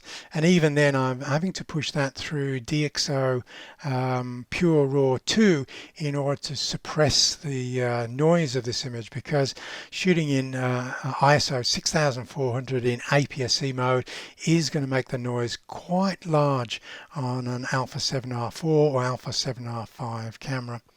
So this is a program I do recommend if you are going to shoot in APS-C mode on a full frame camera at high ISOs, as you will start leaning on a post-production program such as DxO Pure Raw 2. I'm hoping Lightroom will do an equally good job one day, but at this moment in time we do need separate software to help us out here. And there's a before and after. You may only see the differences if you're viewing this seminar on a large 4K monitor. The difference between a post-produced image in DxO Pure Raw 2 and the untreated image in Lightroom there. And I will basically go in any image where I've possibly gone over 3200 ISO. I will consider using DxO Pure Raw 2 just to suppress the noise, and especially if we are going to zoom in or crop tighter, that will become more and more important. As you see, the untreated image without cropping is probably okay at 3200. It's only when we zoom in or crop in is the noise is starting to become apparent to most users. So again, this is ISO 5000. This is perhaps my upper comfort limit on the ISO on the Alpha 7R5, and so I would like to try and use DxO for images that are at 5000 and higher. And again, we'll notice that more if we just zoom in and take a look at the before and after. And you can see DxO does a really good job of retaining fine detail but suppressing the noise. Topaz Denoise AI is also good, especially for people who shoot JPEG as well. Okay, so this is the image that I captured at 2500 ISO. Some of those darker areas we're just getting a little bit too much texture. So again, I'll push that through DxO just to create really clean dark tones. This image was obviously captured at night, and very few electric light sources and candles were around at this time of day. Here another 3200 in a dark temple, 8000 in a dark temple, but more than okay. Okay, I'd expect to start losing fine detail at these very elevated ISOs, but even at 8000 I'm still prepared to have this as a usable image that I'll put in a folio or a magazine. I would be even okay with a magazine going double page spread on an image like this captured at 8000 ISO. Shooting it at 1/2000th of a second, as is in constant motion, so of course that pushes the ISO quite high, so it's gone as high as 4000 in this instance. And at these times it's where, you know, maybe a 2.8 zoom or a 1.8 prime would have their advantage, but of course it's still possible even with an f4 2070 zoom in these instances. In this section of this seminar, I'm going to be looking at mobile workflows. This is where we can back up our photos, we can edit them, we can share them, and we're always sure that we've got at least 3 copies of the most important files that we've been capturing. Now, there is the old 3-2-1 rule, which states that we need 3 copies of all of the most important files that we've captured. We need to be using 2 different media, such as the memory card in the camera and also maybe an external SSD drive, and one of those copies of the media also needs to be off-site. Now in the old days this used to be another additional hard drive stored somewhere else, but obviously when you're traveling this is not possible, so we need to be able to store one site off-site, and the cloud is the perfect solution for this. So in this illustration you can see that I'm going to be outlining a workflow using a tablet or an iPad instead of a laptop. This does save some weight and size when in your camera bag that you're carrying. We're also going to be looking at the issue of memory cards and external drives, and of course the cloud. So first off is one of the copies of the most important files that I've been capturing. I've been keeping them on a portable SSD drive. They're very small, and it does mean that if you leave all of your camera gear and your laptop or tablet in the hotel room and the worst happens, is you've still got that portable SSD drive on you with all of your important files. And this is especially important if you don't have good Wi-Fi access and you're not able to upload your most important files to the cloud via Wi-Fi. So the one that I've been using is this 1 terabyte SanDisk, and it's got a USB interface of 3.2 generation 2, so it's very, very fast at moving the files, say from your mobile phone or your tablet onto that SSD. You can't go directly from the camera to the SSD. You do have to use that intermediary smartphone or tablet solution there.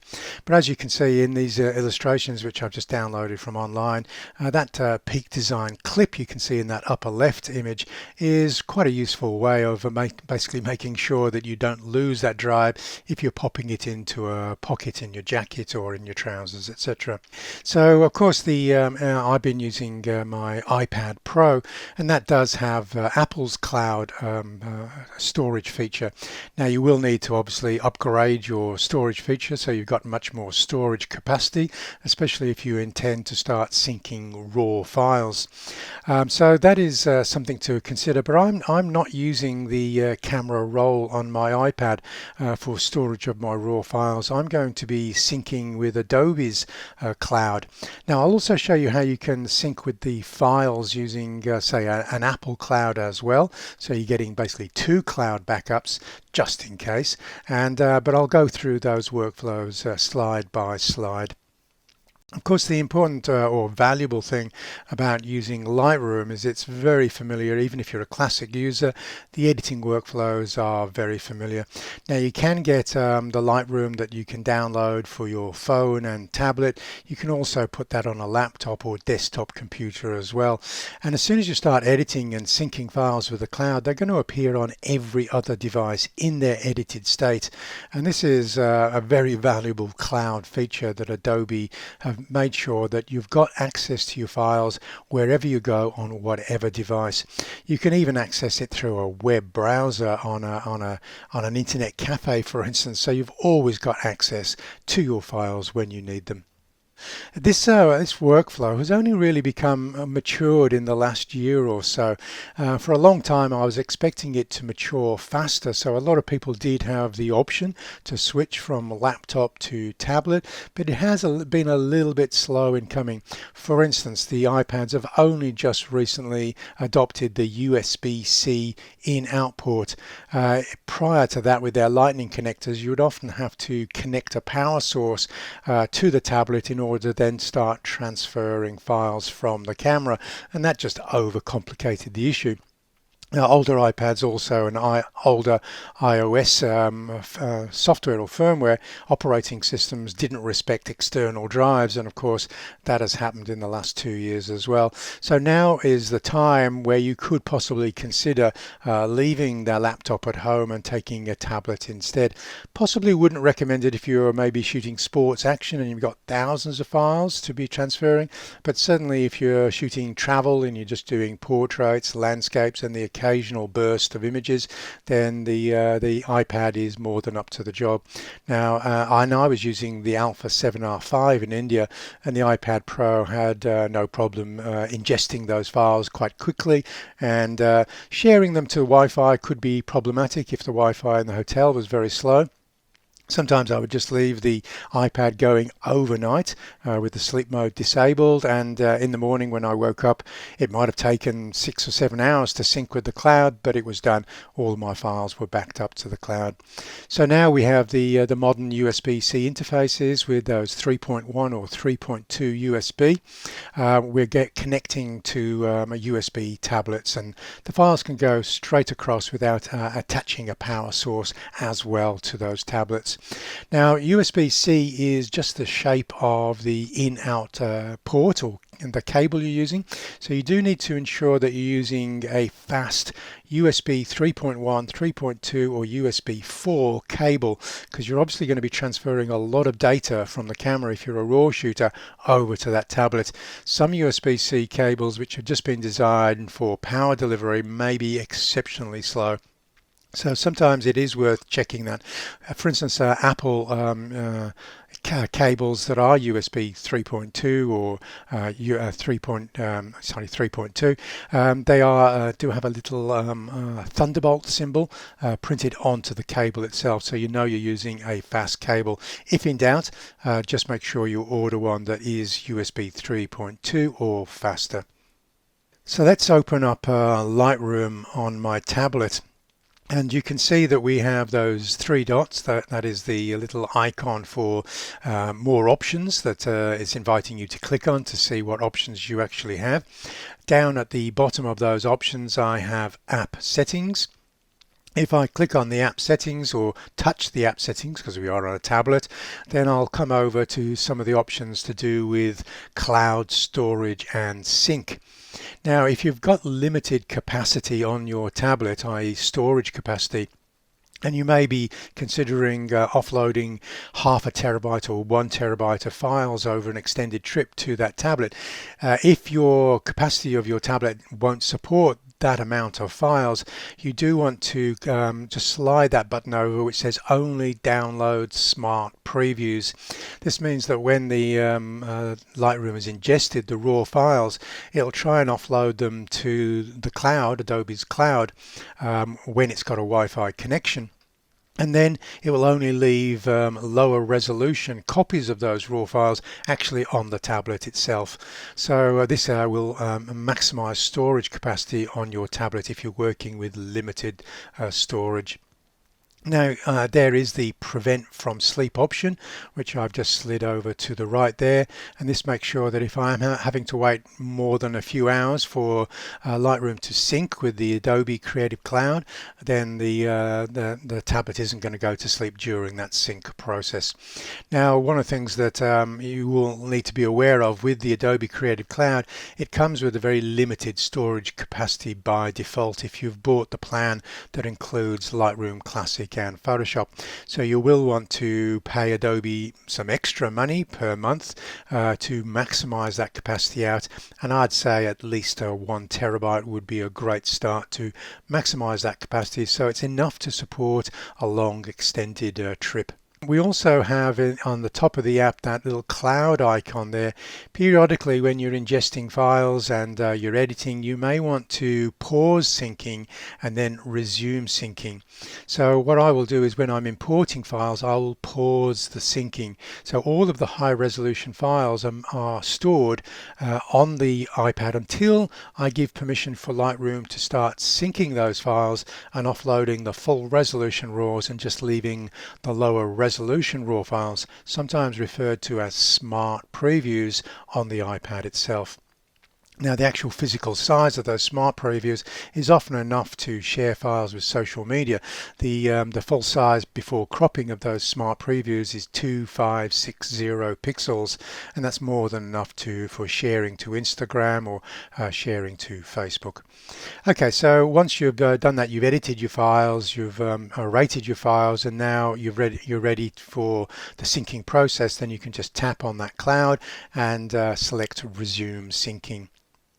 So one of the other things that I would advise doing is I actually prefer to keep my highly rated files, my best files, actually on the iPad all of the time, because I might want to re-edit the files, a week into the trip, and maybe create a black and white version or whatever. And so what I do is I click on the albums there, and I click on that little plus icon, and then I tap on the new album, create new album, and then when I've named that new album, I am going to click on the three dots next to the album title there. Just cast your eye to the bottom of this screen so you can see the number 3 there. And what I'll do, that gives me options for this album, and I will choose store locally. That means that any images from the main catalog that is pushed over into this album, those files, I'll always have access to the full resolution raw files on my iPad while I'm traveling. So we're ready to, with all of those settings in place, I'm ready to import images from the camera. Now I will just pause syncing. Okay, so that's the first thing I'll do is in the Lightroom menu there, I'll just tap on that cloud and hit pause syncing.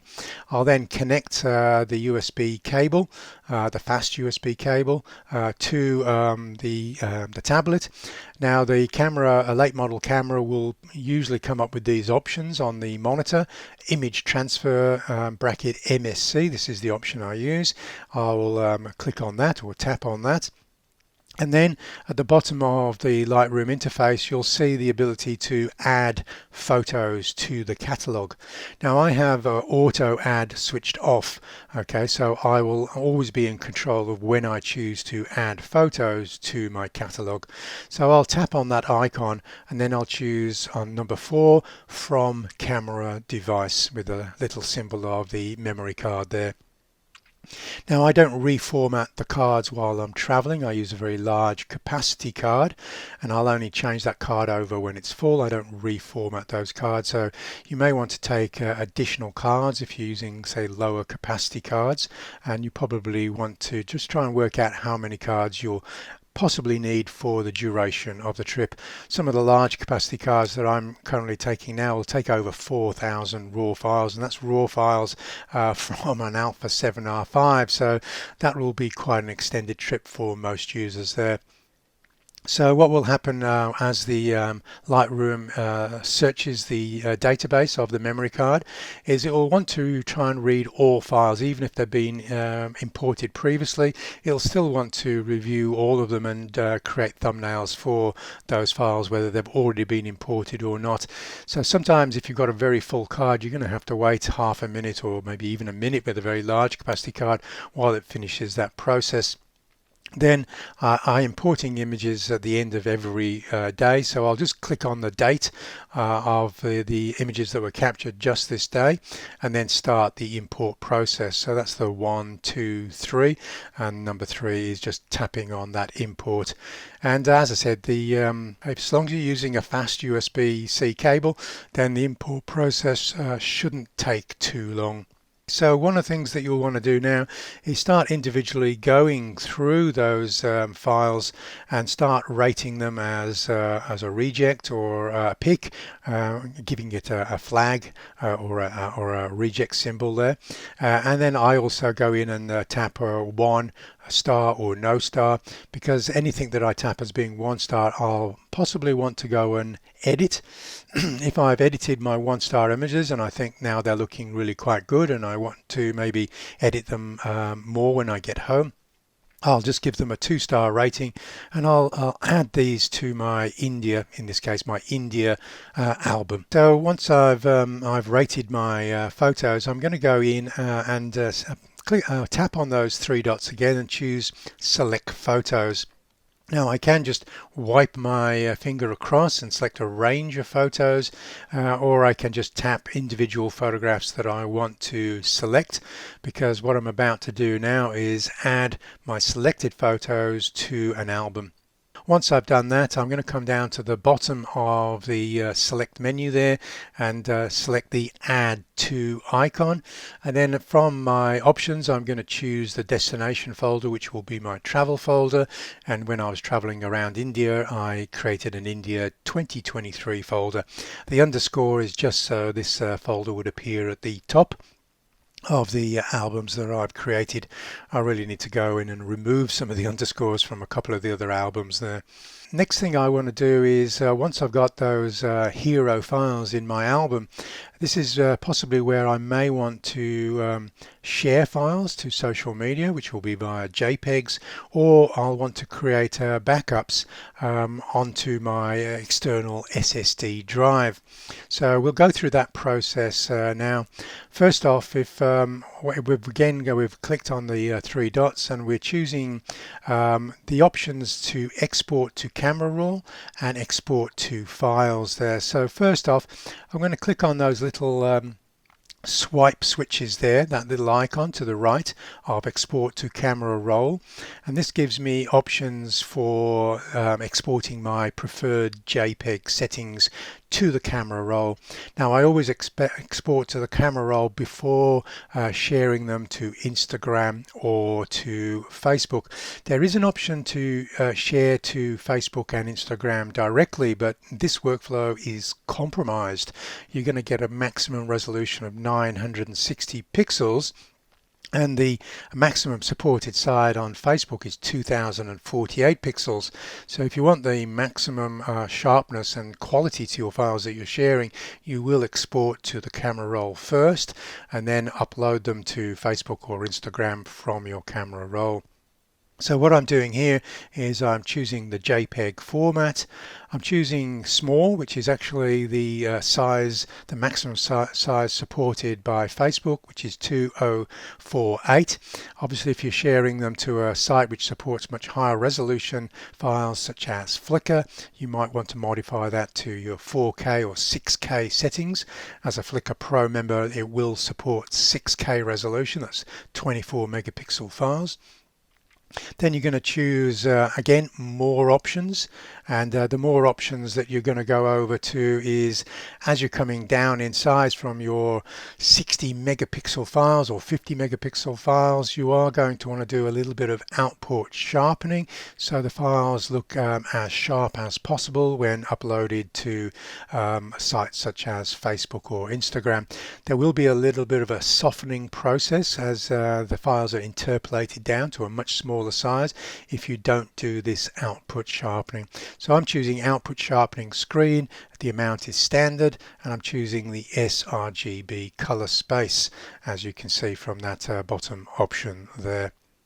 And then of course you're going to go right up to that top left and click on the tap on the check mark there to say I accept all of these settings as now my default settings. Every time I hit export to camera roll, it will choose these preferred options. Then of course we do have the option to export to files, and when we're exporting to files, I'm going to export the raw files in the DNG file format. Now DNG file format definitely makes sense if you're an Adobe software user. You might want to export in the native ARW file format if you're going to be using something else that is not Adobe software. So again, I'm coming back to those export options. I'm again clicking on that little icon of the swipe switches to the left and to the right, and I'm going to choose my export to files option. Now I'm choosing, you could choose original if you want the ARW file, Sony raw file format. I'm choosing the DNG because I'm going to be editing these in Lightroom and possibly Photoshop. So we go into I choose the DNG file format, as you can see there, and now we're ready to export files to an external drive or another cloud storage.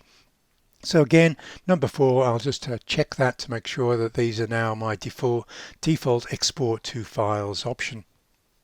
I've basically got all of my export settings or preferred settings in place so that whenever I hit the share icon, I've basically selected files and now I want to share. I can either share them as JPEGs to the camera roll, or I can share them as raw files to an external drive or another cloud storage.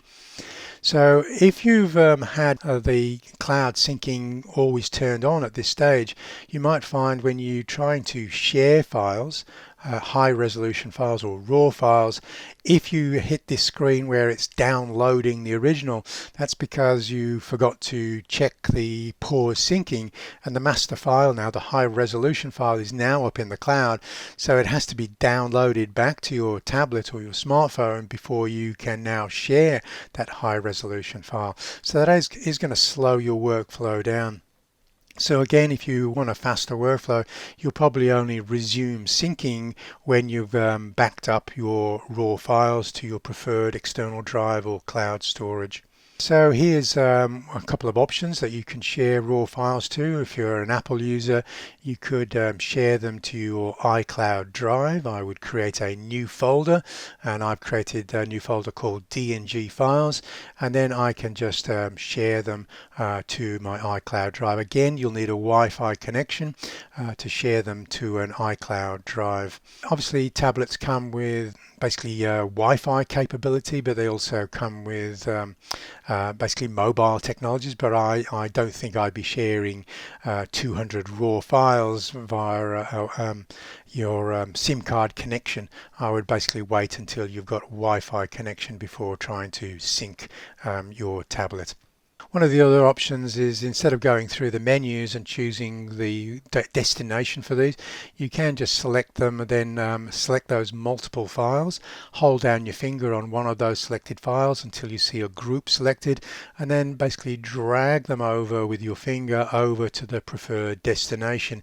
So you could go to your iCloud drive, or you could go to Dropbox, or you could go, and you can see right at the bottom of the list there, I've got my Extreme Pro external drive connected to the tablet, and so it's now appearing in that list, and so I'm dragging them down there.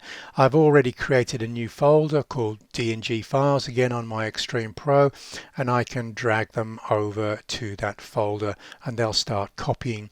You can see that there's a little progress bar or clock showing you how much of that data has been transferred. So again, you don't want your tablet to go to sleep during this process of copying files either to your external drive or to another cloud storage. Depending on your location, you can work out whether the cloud storage is going to be an option or whether you're going to need that external drive for your remote backup.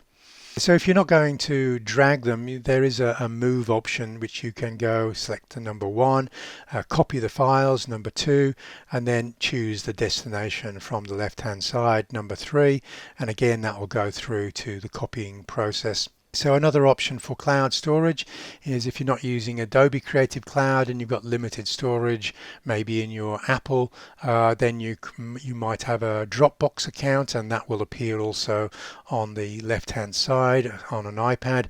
And again, you could create a new folder on Dropbox and basically share the files to that folder on Dropbox. So you've got numerous ways of making sure you've got those 3 copies. I don't recommend that you have to back up to Apple, use the Adobe Creative Cloud, Dropbox. That's like 3 copies all on the cloud. You probably only need 1. Cloud storage is fairly reliable these days, so you don't need necessarily to back up to 2 different clouds. Sharing to social media. Okay, this is something that you will get an option. If you click on the share icon, you will see options for Instagram and Facebook. But I wouldn't do it from Lightroom. I would always go via a folder on your computer. In the Apple's case, it's the camera roll, and then from Facebook or Instagram, check the upload option from Facebook or Instagram, and then go through that process there. You'll find a much higher quality versions being shared to social media if you take that route. That completes my sort of overview of that workflow. The 3-2-1 rule is always something that you want to observe. Don't cut any corners here. This will always make sure that you always return home with all of your favorite files. Even if all of your gear has been stolen, you'll still have all of your files from the trip. And if you took out an insurance policy, then the camera gear is replaceable. But of course, all of your experiences are not replaceable unless you do the entire trip again. So that all that leaves me to do is to say bon voyage, and hopefully you have a great trip, and hopefully some of this advice in this seminar will be of use. As I say, I've made sure that there's chapter markers, so if you do want to revisit just one of the sections, you don't have to replay the whole extended seminar. You can just go straight to that section. And if you have any specific questions, just drop them in the monthly Q&A forum, and I'll try and give you an answer to clarify some of the things that I've outlined in this extended seminar. Okay, so thanks for watching, and I'll be back in touch and back online as soon as possible.